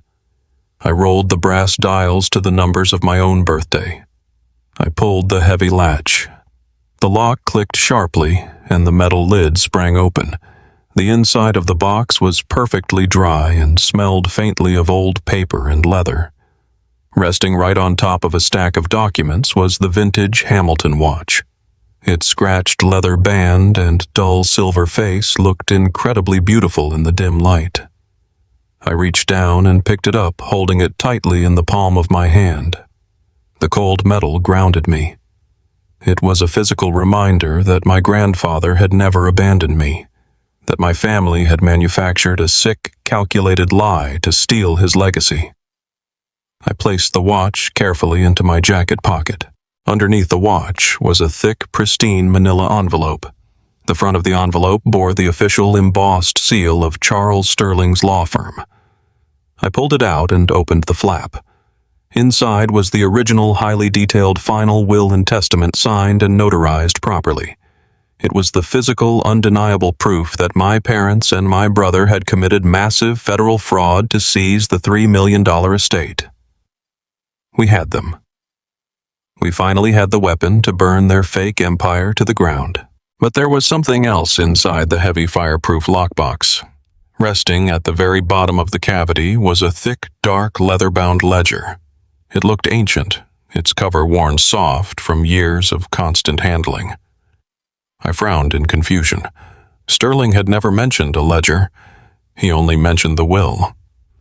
I reached down and pulled the heavy book from the box. I opened the leather cover and shined a tiny sliver of light from my phone screen onto the first page. The pages were filled with my grandfather's distinct, jagged handwriting. It was not a simple list of mutual funds or standard bank accounts. It was an incredibly complex, highly detailed accounting log for a corporate entity named Ironwood Holdings, LLC. I turned the page, my eyes scanning the massive columns of numbers and legal descriptions. The ledger detailed the full corporate structure of the entity, tracing its ownership back to the exact $3 million liquid estate that my parents and Bradley had just stolen through their forged documents. But as I read the liabilities column on the third page, the blood in my veins turned to absolute ice. This was not a record of wealth. This was a record of impending financial catastrophe. The ledger detailed a commercial manufacturing plant owned entirely by Ironwood Holdings, LLC. The plant had been quietly targeted by a massive federal environmental investigation for decades-old severe chemical soil contamination.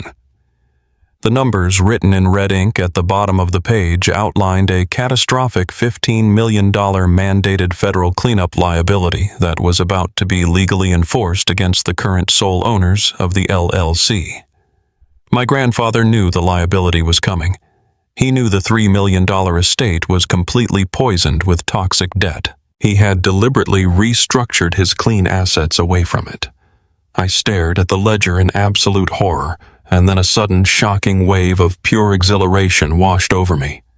By destroying the real will and illegally forging documents to seize the $3 million estate, my father and Bradley had unwittingly named themselves the sole legal owners of Ironwood Holdings, LLC.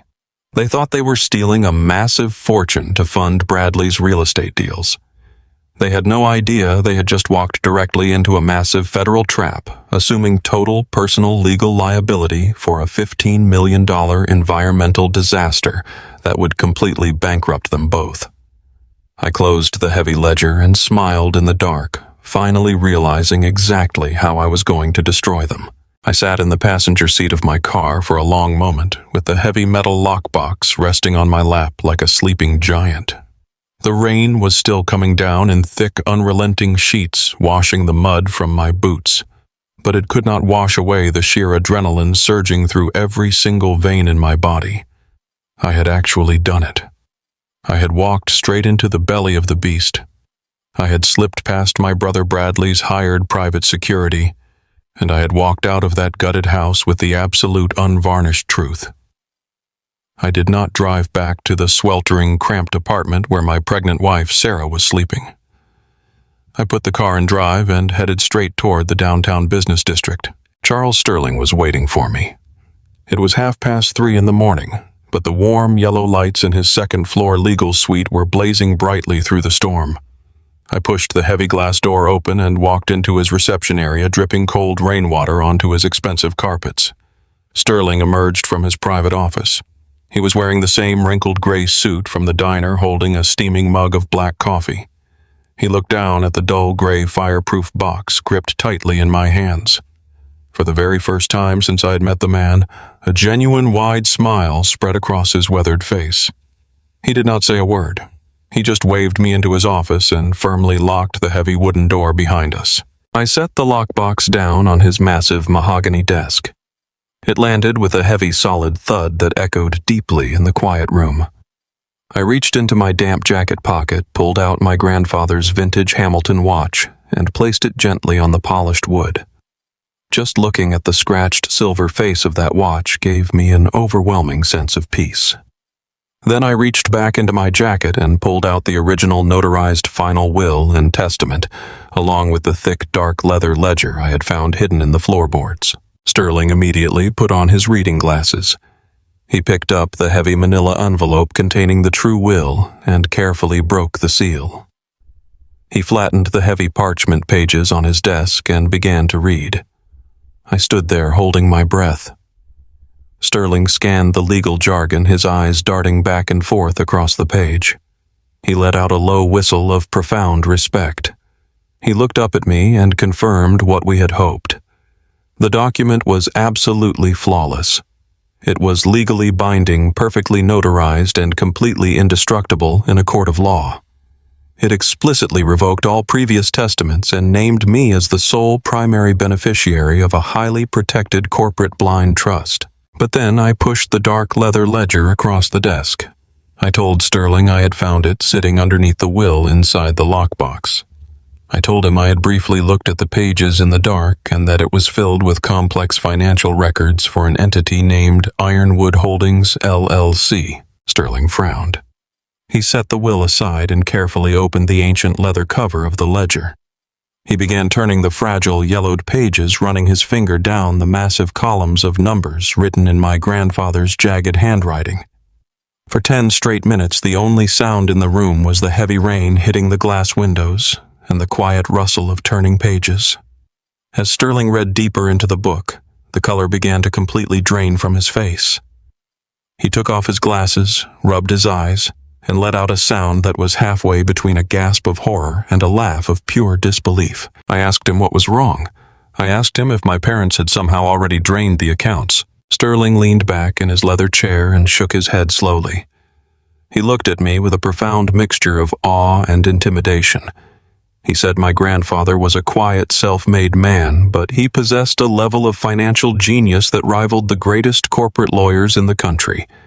He explained that Ironwood Holdings, LLC, was the specific corporate umbrella that held my grandfather's original manufacturing plant. It was the exact same company that currently held the $3 million in liquid cash sitting in the operating accounts.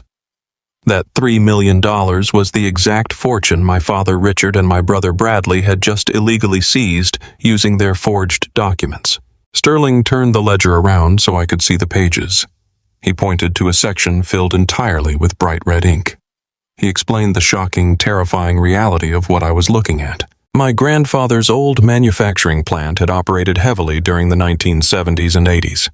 During that time, they used heavy industrial solvents and industrial chemicals. A year before my grandfather passed away, the Federal Environmental Protection Agency had knocked on his door. They had conducted deep-core soil samples on the land surrounding the old abandoned factory. The results were absolutely catastrophic. The soil was deeply contaminated with toxic runoff. The EPA had quietly issued a legally binding federal mandate requiring the owners of Ironwood Holdings, LLC, to conduct a full-scale hazardous material cleanup. The estimated cost of that mandatory federal cleanup was $15 million.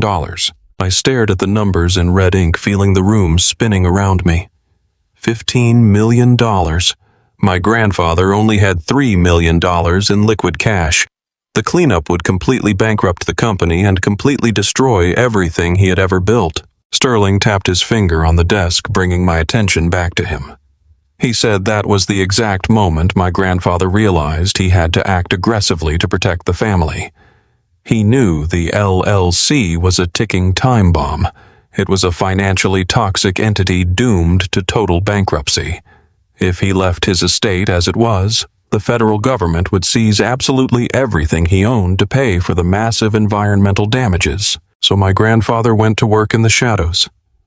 Over his final year, he quietly and legally separated his true wealth from the poisoned LLC.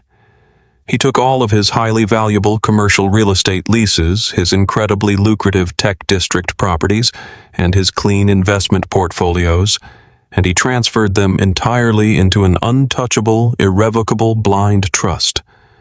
That blind trust was heavily shielded by federal corporate law, and in the final will, he left that entire protected trust solely to me. He left the doomed Ironwood Holdings, LLC, with just enough operating cash to legally pay its final employee pensions before allowing it to naturally file for bankruptcy and dissolve under the crushing weight of the EPA lawsuit. My grandfather had built a perfect legal firewall to ensure the federal government could never touch his true legacy and to ensure that his family would not inherit a massive catastrophic debt. I looked at Sterling, my mind struggling to fully grasp the sheer scale of the situation. I asked him what this meant for my father and Bradley. Sterling leaned forward, his eyes gleaming with a fierce, predatory light. He said it meant they had just swallowed a lethal poison pill thinking it was a lump of solid gold. Sterling broke it down for me with brutal clarity. Richard and Bradley were blindingly greedy and wildly arrogant. They only saw the $3 million sitting in the LLC operating accounts. They thought that was the entire scope of the inheritance. Because Bradley desperately needed that $3 million instantly to secure the commercial bridge loan for his luxury shopping complex.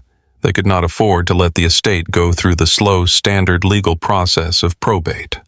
They could not afford to wait months for a judge to release the funds. So they executed their criminal plan.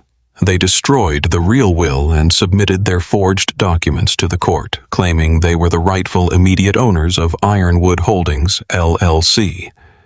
They essentially bypassed the protective shield of the estate and took direct, aggressive personal ownership of the corporate entity so they could immediately withdraw the $3 million. Sterling smiled a cold, ruthless smile.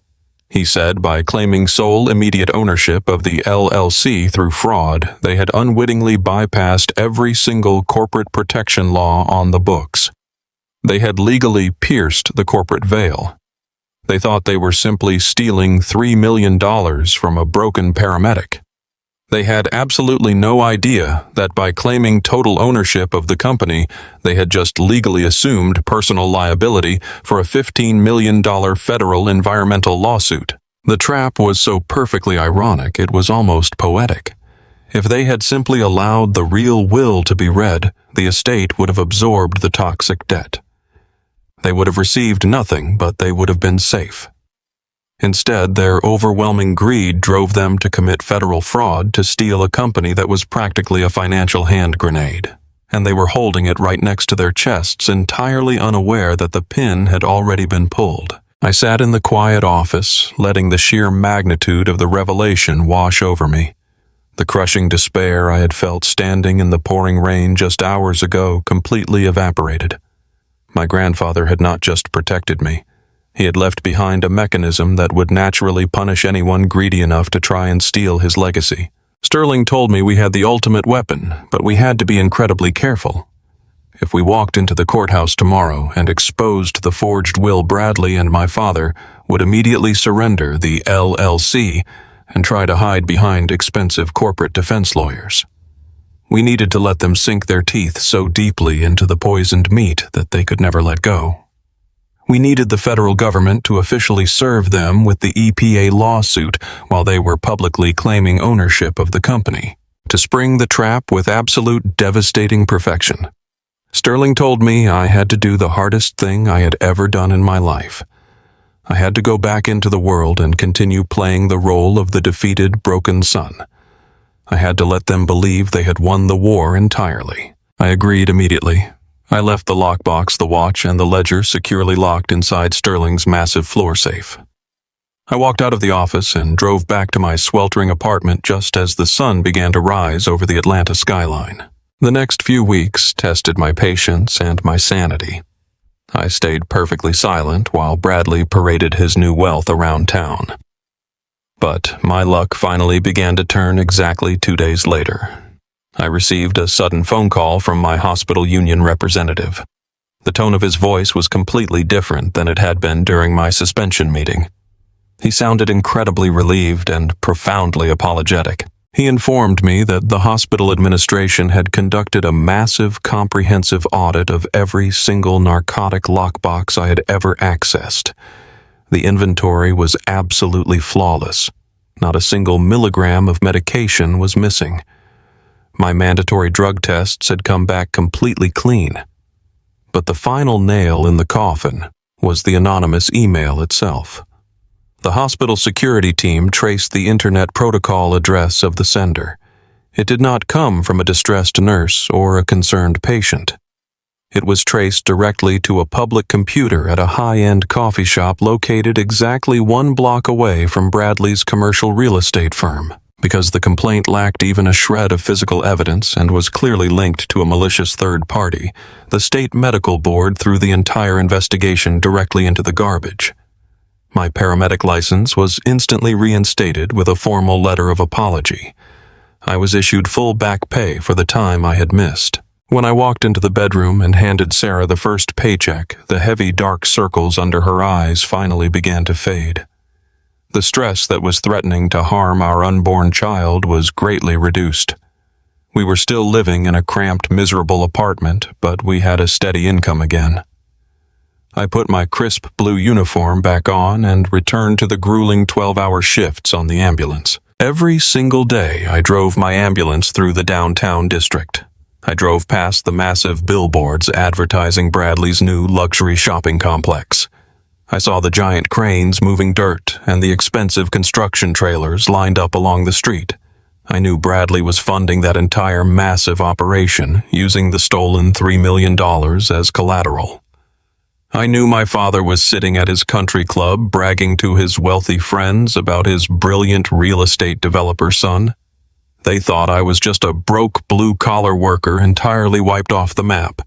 They thought they had successfully ruined my life and secured their dynasty forever. I let them believe it. I went to work. I saved lives. I came home and I waited quietly in the shadows. I watched them build a massive, towering empire of cards, completely unaware that the foundation was soaked in toxic poison. Nearly 2 months passed in absolute silence. Then, one Tuesday afternoon, I was sitting at the kitchen table eating a cheap sandwich when my phone buzzed. It was a text message from Charles Sterling. He sent me a digital link to a local high society news website. The headline was plastered across the top of the screen in bold, arrogant letters. Bradley's real estate firm was hosting a massive, highly exclusive charity gala at the most prestigious country club in the state. The gala was organized to formally celebrate the groundbreaking of his new $60 million shopping complex and to honor his new status as the sole manager of the family fortune. The article proudly mentioned that Richard and Susan would be hosting the event alongside him, surrounded by the city's political and financial elite. My phone immediately rang. I answered it on the first ring. Charles Sterling was on the other end of the line. His gravelly voice was thick with pure dangerous anticipation. He had tracked the federal legal dockets. The Environmental Protection Agency had officially finalized their massive $15 million lawsuit against Ironwood Holdings, LLC. The federal process servers were prepared to deliver the catastrophic documents this exact week. Sterling let out a low, sharp chuckle that sent a shiver of pure electricity down my spine. He told me the time for hiding was officially over. The trap was perfectly set, the jaws were wide open, and the prey was completely distracted by their own blinding arrogance. He told me to suit up because we had a party to crash. The Buckhead Country Club was a monument to old money and carefully guarded social status. It sat on 200 acres of perfectly manicured green hills, surrounded by high brick walls and wrought iron gates. Tonight, the entire club had been rented out for a private high society charity gala. The circular driveway was completely choked with imported luxury cars. Valets in crisp white vests ran back and forth opening doors for local politicians, regional bank executives, and the most influential corporate developers in the city. The gala was officially organized to celebrate the groundbreaking of Bradley's massive new downtown shopping complex. But everyone in the room knew it was really a coronation. It was Bradley's formal introduction to the absolute top tier of the city's financial elite. Inside the grand ballroom, crystal chandeliers cast a warm golden light over dozens of tables draped in white silk. Waiters carried silver trays loaded with expensive champagne and imported caviar. A professional string quartet played soft, elegant music in the corner of the room. At the very center of the ballroom, standing on a raised platform, was my brother Bradley. He was wearing a custom-tailored tuxedo that cost more than I made in 3 months on an ambulance. He held a crystal glass in his hand, soaking in the absolute admiration of the crowd. He was smiling a bright, winning smile that hid the dark, rotting truth of how he had actually funded this entire operation. Standing right beside the stage were my parents, Richard and Susan. They were holding court like royalty. My mother wore a heavy diamond necklace that caught the light every time she moved. She was smiling gracefully, nodding as wealthy friends walked by to offer their congratulations. My father stood tall with his chest pushed out, his hands clasped behind his back, projecting the image of a proud, successful patriarch. They were completely surrounded by the same church elders and socialites who had watched my father hand me an eviction notice in the pouring rain. They were entirely comfortable living their massive, beautiful lie. They had stolen my grandfather's $3 million estate. They had illegally forged a federal document. They had falsely accused me of stealing hospital narcotics, and they had thrown my pregnant wife out onto the street. And now they were drinking expensive champagne, celebrating their brilliant success. I parked my battered Honda Civic down the street from the main country club gates. I did not wear a tuxedo. I did not borrow a suit. I reached into my closet and pulled out my official paramedic dress uniform. It was the uniform I wore when I received my commendations from the city. It was crisp navy blue, perfectly pressed with my silver badge pinned firmly to the chest. I chose the uniform because it represented everything my grandfather actually respected. It represented honest, grueling blue-collar work. It represented standing out in the rain, pulling people out of wrecked cars and saving human lives, while men like Bradley sat in air-conditioned offices destroying them. I walked up the long, winding driveway of the country club. The air was thick and humid. A young valet stepped directly into my path, holding up his hand. He looked at my uniform and told me the service entrance was around the back of the building. I did not stop walking. I looked him dead in the eye and told him I was not there to make a delivery. The tone of my voice made him step aside instantly. I pulled open the massive oak doors of the grand ballroom and stepped inside. The heavy thud of my black work boots echoing against the marble entryway floor cut through the soft music. I stood at the edge of the room. For a few seconds, no one noticed me. Then a woman standing near the door turned around. She gasped softly and nudged her husband. A ripple of absolute shock began to spread across the ballroom. One by one, the wealthy guests stopped talking. The clinking of crystal glasses faded away. The politicians and the bankers turned to stare at the man in the blue uniform standing in the doorway of their exclusive party. The string quartet noticed the sudden heavy tension in the room and slowly stopped playing. Within 30 seconds, the entire grand ballroom was totally silent. I kept my eyes locked directly on the raised platform. My mother, Susan, was the first one to spot me. The gracious, elegant smile completely vanished from her face. Her jaw dropped and she clutched her diamond necklace as if she had just seen a ghost. She leaned over and whispered frantically into my father's ear. Richard turned his head. When he saw me standing there in my uniform, the color drained out of his cheeks. His perfect posture instantly stiffened into a rigid stance of pure panic and anger. He immediately raised his hand and sharply snapped his fingers, signaling the private security guards standing near the catering doors. Two large men in dark suits immediately began walking aggressively across the ballroom floor, heading straight for me. I did not retreat. I walked slowly and deliberately forward, stepping onto the soft carpet of the main floor. The crowd of socialites and executives parted like the Red Sea. They stepped back, pulling their expensive dresses and tailored suits out of my path. They looked at me with a mixture of morbid curiosity and deep disgust. They all remembered the narrative my mother had spread at the church. They all thought I was a desperate, drug-addicted thief here to extort my wealthy, successful family. The two security guards reached me. The larger guard placed a heavy hand firmly on my shoulder and leaned in close. He told me this was a private corporate event and that I needed to leave the premises immediately before they called the local police. I did not break my stride. I stopped moving, turned my head, and looked down at the guard's hand resting on my uniform. I spoke in a voice that was completely calm but laced with absolute undeniable authority. I told him to remove his hand from my shoulder right this second. The guard hesitated. He looked back toward my father for instruction. The tension in the room was so thick it felt like it would combust at any second. Everyone was watching. The mayor of the city was standing just a few feet away. Elder Harrison from our church was watching with wide, judging eyes.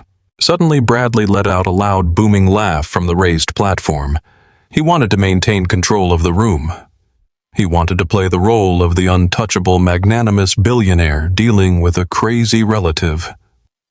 He walked down the short steps from the stage, waving his hand dismissively at the security guards. Bradley said, "Let him go, boys. It is fine. He is just my little brother. He is a little lost, but he is harmless." The guards stepped back, retreating into the shadows. Bradley walked confidently across the ballroom floor, completely closing the distance between us. He stopped exactly 3 feet away from me. He slipped his hands into the pockets of his custom tuxedo and looked me up and down with an expression of pure, dripping condescension. He looked at my polished boots and the silver paramedic badge on my chest. "Bradley," said David, What an absolute surprise. I did not realize they let ambulance drivers into the country club. You are a little underdressed for a groundbreaking ceremony. Or did you just come here to cause another pathetic scene in front of our parents? I looked at him. I did not feel any fear. I did not feel the crushing despair that had paralyzed me when he handed me that forged letter. I only felt a cold, surgical focus. I told him I was not there to cause a scene. I told him I was simply there to return a favor. Bradley scoffed loudly, making sure his voice carried to the wealthy investors standing nearby.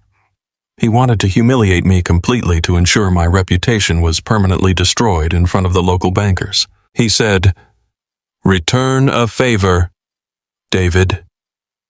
You do not have a single dollar to your name. Your hospital fired you because you are a thief. You are living in a slum. Did you finally swallow your massive pride? Did you come here to beg for that $10,000 check you ripped up in my office? Because if you did, you are going to have to get down on your knees and apologize to Mother and Father first." My father, Richard, stepped up right behind Bradley.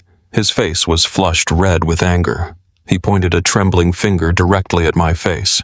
He said, "You have absolutely no right to be here, David. You are trespassing. We legally evicted you from our lives. You are a disgrace to your grandfather's memory.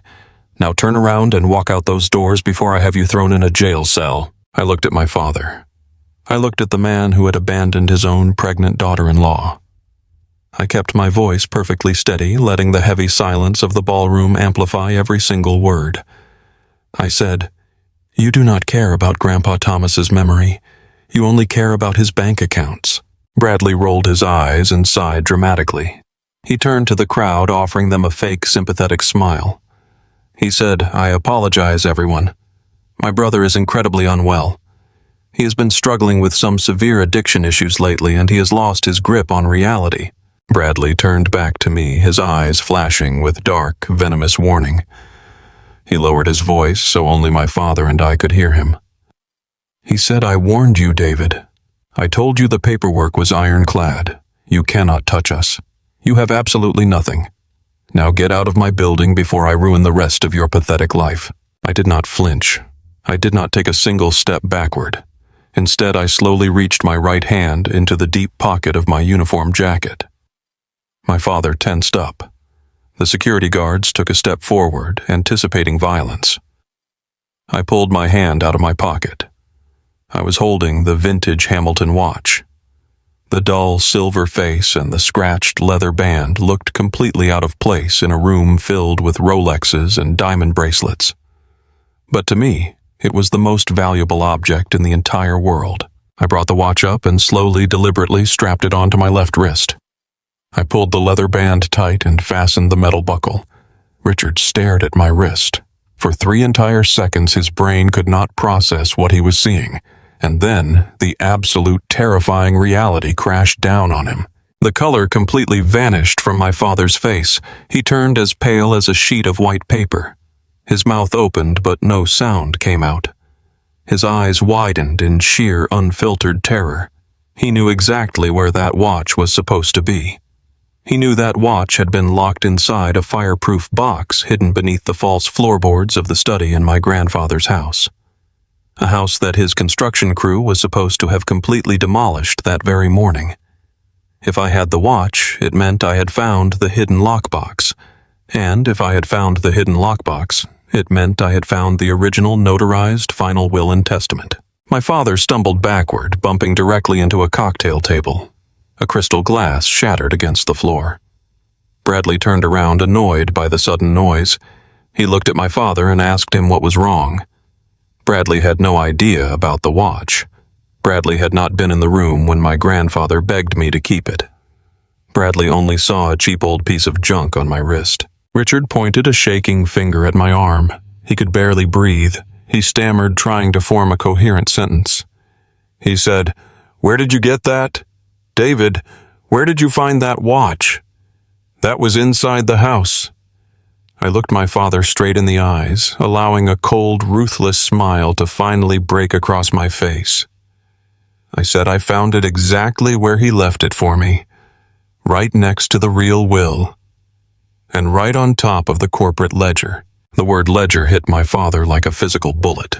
He gasped and grabbed his own chest. Bradley finally realized something was horribly, dangerously wrong. Bradley's arrogant, confident smirk vanished. He looked from the watch to my father's terrified face and back to me. He asked me what I was talking about. He demanded to know what ledger I was referring to. Before I could answer, the heavy mahogany doors at the back of the grand ballroom swung violently open. The loud crash echoed like a gunshot through the silent country club. Everyone in the room turned their heads simultaneously. Charles Sterling walked through the doors. He was no longer wearing the faded, wrinkled suit from the diner. He was wearing a dark, perfectly tailored courtroom suit. He walked with the heavy, commanding presence of a judge preparing to deliver a final execution order. His silver hair caught the light of the crystal chandeliers. He carried his heavy leather briefcase in his right hand. Walking exactly one step behind Sterling was a tall, broad-shouldered man wearing a plain, nondescript gray suit.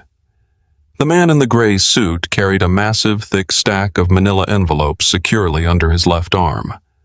My mother, Susan, let out a sharp, terrified cry. She recognized Charles Sterling immediately. She knew he was the attorney they had illegally fired. She knew he was the only man capable of exposing their federal crime. Sterling walked directly down the center aisle of the ballroom, parting the sea of wealthy guests. He did not look at the mayor. He did not look at the bankers. He kept his sharp, dark eyes locked entirely on my father and my brother. He stopped right beside me. He looked at Bradley's custom tuxedo and let out a low sound of pure disgust. Sterling said, "Good evening, Richard." "Good evening, Bradley. I hope I am not interrupting the celebration, but we have some extremely urgent legal matters that require your immediate personal attention." Bradley stepped forward, trying desperately to salvage the situation in front of his wealthy financial backers. He pointed at Sterling and raised his voice. He said, "You are a fired employee, Sterling. You have absolutely no jurisdiction here. You need to leave my charity event right now, or I will have you arrested for criminal harassment." Sterling did not even blink. He turned slightly and nodded to the man in the plain gray suit standing beside him. The man stepped forward. He reached into his thick stack of envelopes and pulled out two massive, heavily sealed legal packets. He looked directly at Bradley. His voice was loud, clear, and entirely professional, carrying easily to the very back of the silent grand ballroom. The man said, "Bradley Vance. I am a federally appointed process server. You are formally served." He shoved the first thick packet directly against Bradley's chest, forcing my brother to grab it before it hit the floor. The man turned to my father. He said, "Richard Vance, you are formally served." He thrust the second packet into my father's trembling hands. Bradley ripped open the top of the envelope, trying to maintain his arrogant composure. He said, "This is a joke. This is a desperate, pathetic lawsuit. My lawyers will have this thrown out of probate court in 5 minutes. You have no proof of anything." The process server took a step back and spoke loud enough for every single investor, banker, and politician in the room to hear the exact details of their destruction. He said, "You are not just being served for felony probate fraud and the federal forgery of a legal testament. You are also being served by the United States government. Those documents contain an official federal injunction from the Environmental Protection Agency. As the self-proclaimed sole legal owners of Ironwood Holdings, LLC, you have both just assumed total personal liability for a $15 million mandatory toxic waste cleanup. Your corporate and personal assets are officially frozen by federal order effective immediately." The silence in the grand ballroom was so absolute it felt like the air itself had been sucked entirely out of the room. The process server's voice echoed off the crystal chandeliers and the massive marble columns. "You have both just assumed total personal liability for a $15 million mandatory toxic waste cleanup." The words hung over the crowd of wealthy socialites, politicians, and regional bankers like a heavy, dark cloud. Bradley stood completely frozen on the raised stage. The expensive crystal champagne glass slipped from his trembling fingers and shattered into a dozen pieces on the polished hardwood floor. The sharp sound broke the spell holding the room captive.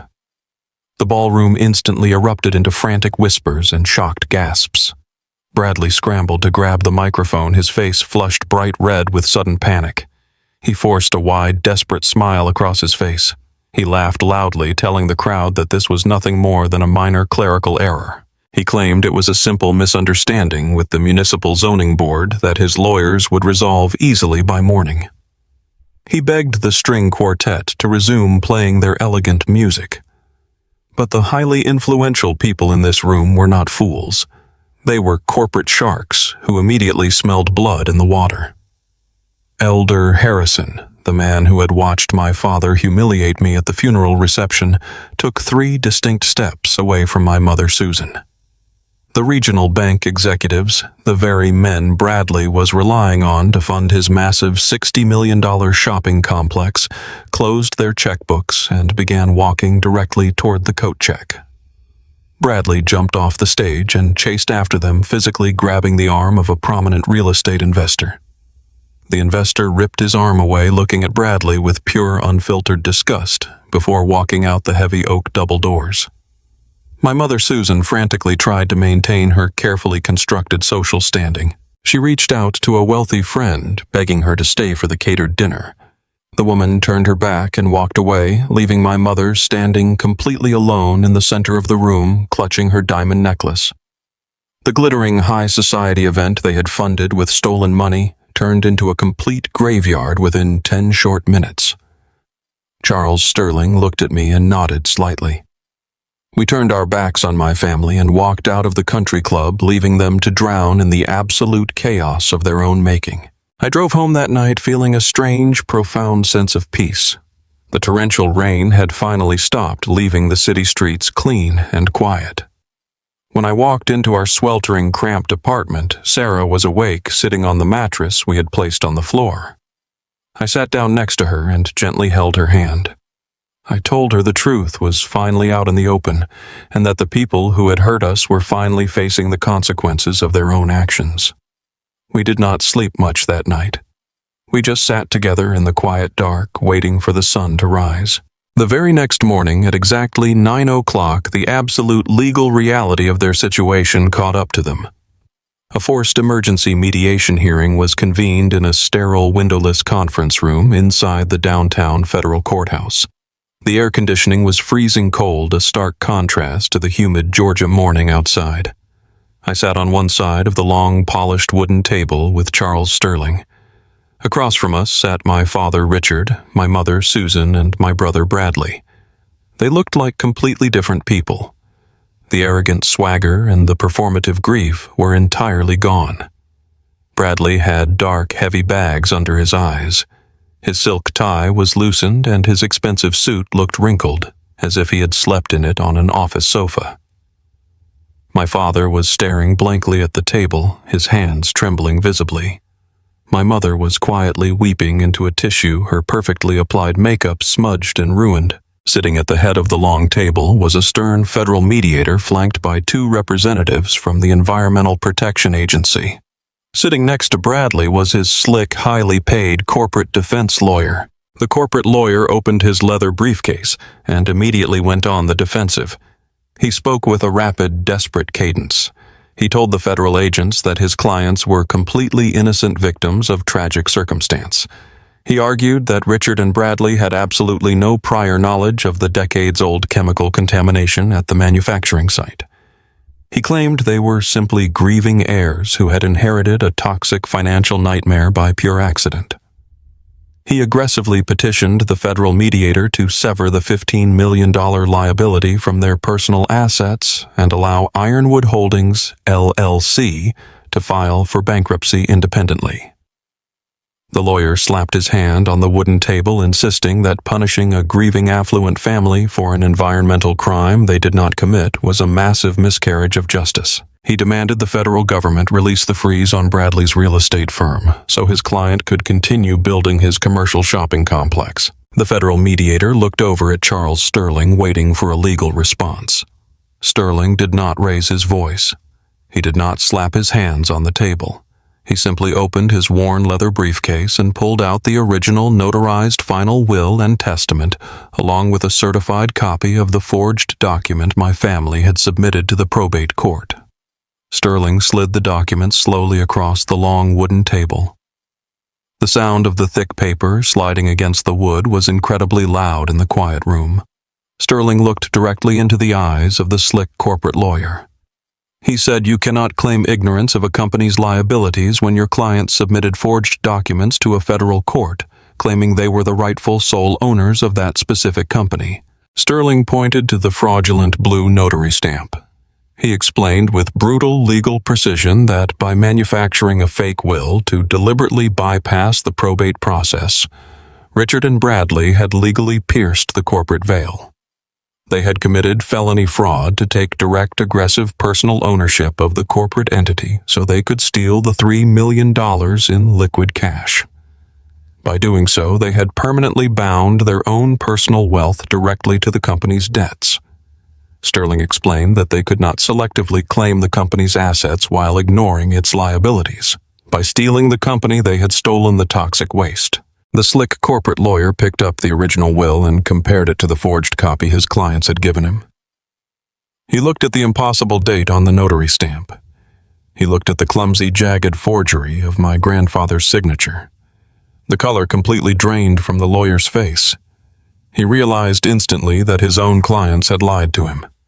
He realized he had been dragged blindly into a massive federal conspiracy that could cost him his own legal license and send him to prison. The lawyer closed his briefcase, stood up from his leather chair, and announced he was formally withdrawing his legal representation effective immediately. He walked out of the conference room without looking back at Bradley. Total, unadulterated panic descended upon my family. The federal mediator looked at my father and calmly explained that the Environmental Protection Agency did not care about family drama or their country club reputation. They only cared about recovering the $15 million to physically clean up the toxic soil. The mediator stated that because they had committed fraud, the matter was no longer just a civil liability. It was now a severe federal criminal investigation. If they did not cooperate fully and surrender their personal assets to cover the environmental damages, the federal prosecutors would immediately indict them for wire fraud, probate fraud, and criminal forgery. They were looking at 10 to 20 years in a maximum security federal penitentiary. The sheer terror of going to prison shattered the perfect affluent family unit into a million jagged pieces. The intense loyalty they claimed to share completely evaporated in the freezing air of the conference room. My father Richard suddenly stood up and pointed a trembling finger directly at his own son. He screamed that he had nothing to do with the fake notary stamp. He shouted that Bradley was the one who hired the shady property manager to forge the documents. He begged the federal agents to arrest Bradley and leave him out of it, claiming he was just a grieving father who trusted the wrong person. Bradley slammed his fists on the table, his face contorting with wild, animalistic rage. He screamed right back at his father. He told the room that his father was a pathetic coward. He shouted that the entire criminal scheme was actually Susan's idea from the very beginning. Bradley pointed at my weeping mother and declared that she was the one who suggested locking me out of the estate and framing me for stealing hospital narcotics so they could maintain their wealthy lifestyle without my interference. Susan let out a loud, agonizing wail. She grabbed my father's arm, begging him to protect her, but Richard violently shoved her hand away, cursing her for destroying his hard-earned reputation. I sat there in total silence, watching the exact same people who had thrown my pregnant wife onto the street tear each other to shreds like wild dogs fighting over a rotten scrap of meat. The federal mediator slammed a wooden gavel on the table, demanding immediate order in the room. He told them their internal domestic arguments did not matter to the United States government. The legal reality was absolute and inescapable. The $3 million they had stolen from the operating accounts was officially seized to begin the environmental cleanup, but that still left $12 million in remaining liability.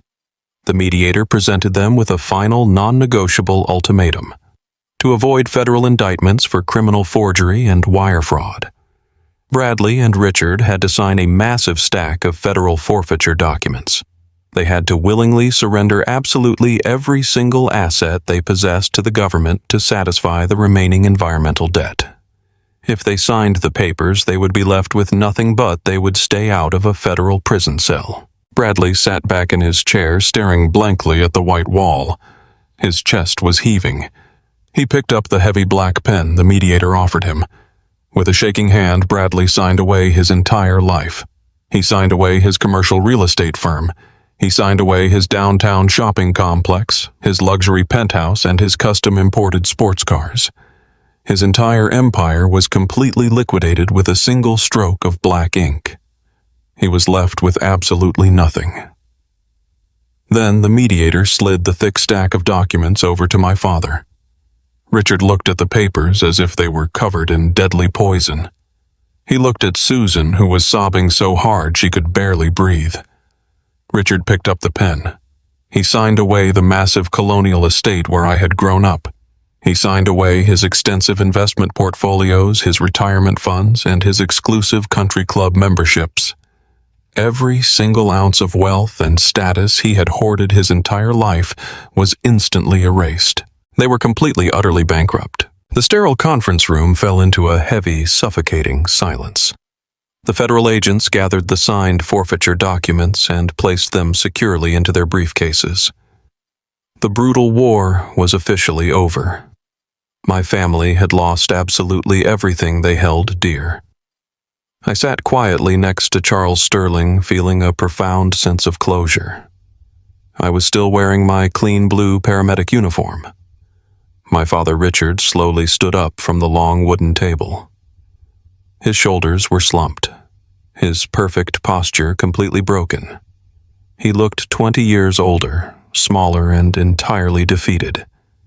He turned his head and locked his dark, angry eyes directly on me. Even in the face of his own total ruin, his deep-seated arrogance and his hatred for me could not be extinguished. He gripped the edge of the wooden table to steady himself. He sneered at me, his voice dripping with pure, unadulterated venom. He said, "You think you won this, David? You think you beat us? You get nothing either. The money is completely gone. The entire estate is bankrupt. We lost everything, but you are still just a broke ambulance driver. You are going to walk out of this building and go right back to your miserable slum with your pregnant wife, and you will struggle for the rest of your pathetic life." I looked at the man who had tried to destroy my career and ruin my family. I did not feel any anger anymore. I only felt a deep, clinical pity. I leaned forward, resting my forearms on the polished wooden table. I looked him dead in the eye and allowed a slow, cold smile to finally form on my face. I lowered my voice to a quiet, deadly whisper that cut cleanly through the heavy silence of the room. "I said you never read page 4 of the ledger, did you?" The sterile conference room was completely silent after my words cut through the freezing air. My father stared at me with wide, terrified eyes, his chest heaving as his mind frantically tried to catch up to the reality of what I had just said. He looked over at Charles Sterling, hoping for some kind of denial. Sterling did not offer him any comfort. Instead, the old attorney opened his heavy leather briefcase one final time. He reached inside and pulled out a thick stack of pristine legal documents bound together in dark blue folders. He placed them gently on the polished wooden table right next to the dark leather ledger. Sterling looked directly at my father and my brother. He spoke in a voice that was calm, measured, and completely devastating. He explained that the $3 million in the operating account of Ironwood Holdings was never meant to be my grandfather's true legacy. It was nothing more than a calculated financial decoy. My grandfather was a brilliant self-made visionary. He knew the commercial landscape of the local economy was shifting decades before the major corporate developers ever saw it coming. Sterling slid the blue folders across the table, spreading them out so everyone could see the official state seals stamped on the front pages. They were not deeds to a toxic manufacturing plant. They were the original long-term commercial land leases for over 50 acres of prime undeveloped real estate located directly in the heart of the city's rapidly booming tech district. My grandfather had quietly purchased that specific land 40 years ago back when it was nothing but empty fields and forgotten agricultural warehouses. Over the decades, he had slowly and deliberately leased the ground to major international technology corporations, massive data centers, and high-end commercial retail hubs. Sterling tapped the documents with his silver pen. He stated that the current market value of those specific land leases was exactly $28 million. And because my grandfather knew my father and Bradley were blinded by their own superficial greed, he had placed every single square inch of that prime real estate into an incredibly secure, irrevocable blind trust. That trust was a completely separate legal entity, completely shielded from the toxic environmental liabilities of the manufacturing plant. Sterling looked directly at my father and delivered the final crushing blow. He stated clearly for the official legal record that the blind trust had only one single named beneficiary. It was me. My father tried to speak. He opened his mouth, but the words died in his throat. He reached out with a trembling hand toward the blue folders, trying to claim that he was entitled to a portion of the true estate as the eldest son. Sterling firmly pulled the documents away. He reminded my father that by illegally forging a federal document and voluntarily claiming sole ownership of the toxic company, he had legally forfeited absolutely all rights to any other future claims against the estate. The $28 million was entirely mine. It was completely free and clear of any environmental lawsuits or corporate debt. The sheer weight of the wealth was staggering. It was enough money to provide for my family for multiple generations. I looked at my father and my brother sitting across the table, completely broken and destroyed. They had thrown away a $28 million empire because they were too greedy to wait and too arrogant to respect my grandfather's actual wishes. They traded a permanent family dynasty for a toxic nightmare, all because they thought they were smarter than an old man with calloused hands. They had dug their own graves and willingly jumped inside. 6 months passed since that morning in the downtown federal courthouse. The crisp autumn air slowly turned into a mild, gentle spring, bringing new life to the city and to my own family. The heavy, dark clouds of financial terror and social isolation that had completely suffocated my life lifted entirely. My wife, Sarah, was officially removed from strict medical bed rest. Without the crushing fear of eviction and medical debt hanging over our heads, her blood pressure stabilized perfectly. We were finally able to breathe without feeling like the world was collapsing around us. In early May, we welcomed a beautiful, perfectly healthy baby girl into the world. Holding my daughter for the very first time in the quiet calm of the hospital delivery room, I felt a profound, overwhelming sense of absolute victory. I looked down at her tiny fingers wrapping securely around my thumb, and I made a silent promise to her. I knew she would never have to experience the calculated cruelty or the highly conditional love that I had endured from my own parents. She would never be thrown onto the street by her own family. She would never be made to feel like she was worthless. She was completely safe, and she was entirely loved. With the massive monthly revenue generated from the tech district commercial leases, we moved out of that sweltering, cramped third-floor walk-up apartment forever. But we did not buy a massive, gaudy colonial mansion in a gated community like my parents had owned. I wanted absolutely nothing to do with that superficial, hollow, high society lifestyle. Instead, Sarah and I purchased a beautiful, modest, traditional farmhouse sitting on 30 acres of quiet, peaceful land just outside the city limits. It had a long, winding gravel driveway, a wide wrap-around porch, and plenty of green grass for our daughter to run and play on. We bought 2 horses and planted a massive vegetable garden in the backyard. We built a new life rooted entirely in nature, quiet dignity, and simple, honest work. It was a home filled with genuine warmth and actual unconditional love. Despite becoming a multimillionaire overnight, I did not quit my job. I did not buy a fleet of luxury imported sports cars or start wearing $4,000 custom-tailored suits.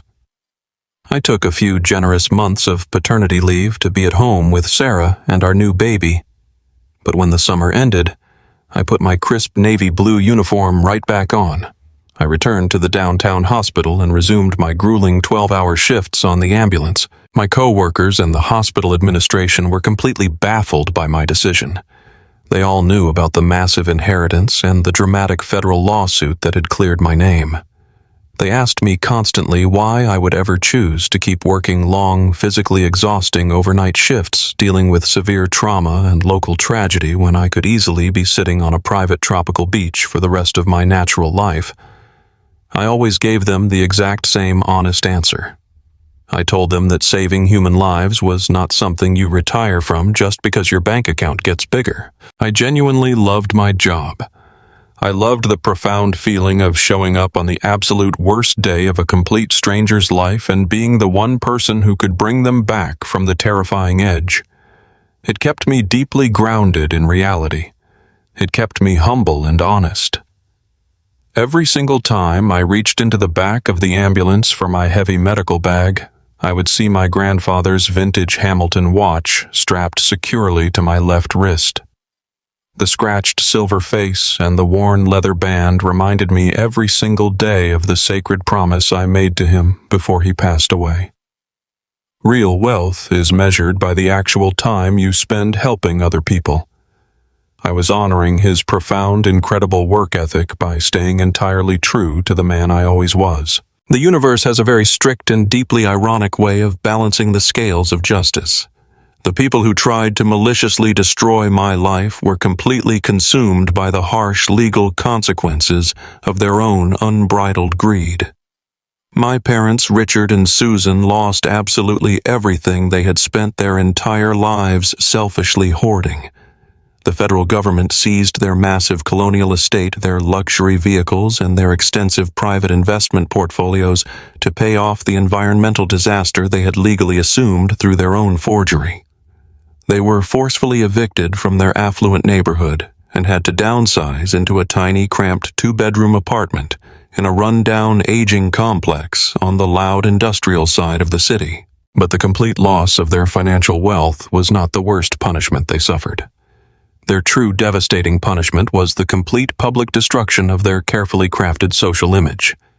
The conservative elders at the First Presbyterian Church of Buckhead discovered the absolute truth about the forged legal will and the resulting federal fraud investigation.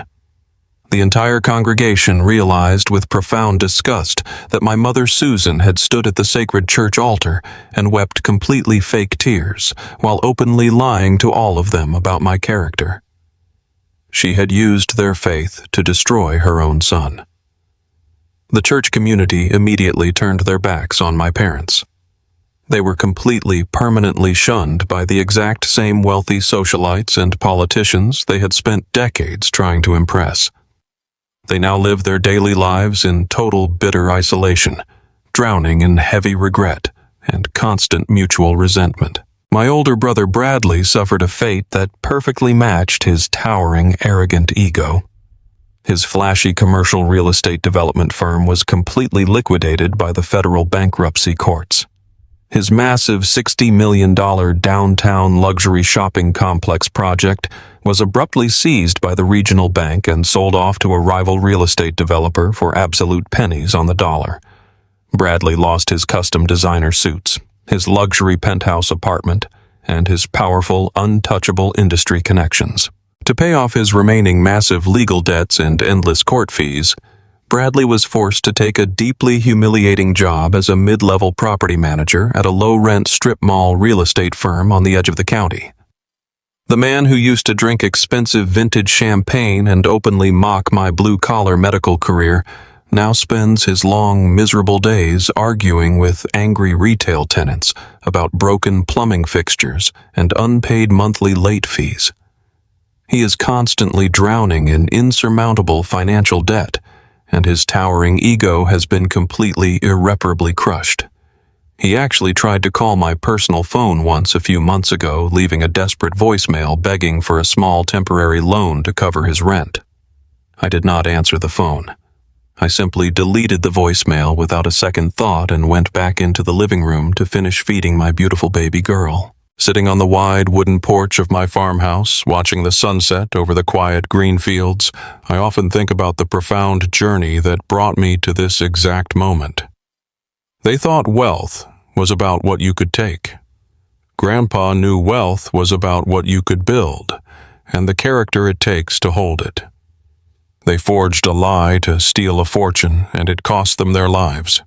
I held on to the truth, and it gave me everything. If you've ever had family mistake your kindness for weakness, or if you believe that the truth always comes to light, hit that like button. Share this with someone who needs to hear that karma doesn't always wait for the next life. Sometimes it shows up in a federal envelope. Drop a comment below with a time you stood your ground, and don't forget to subscribe.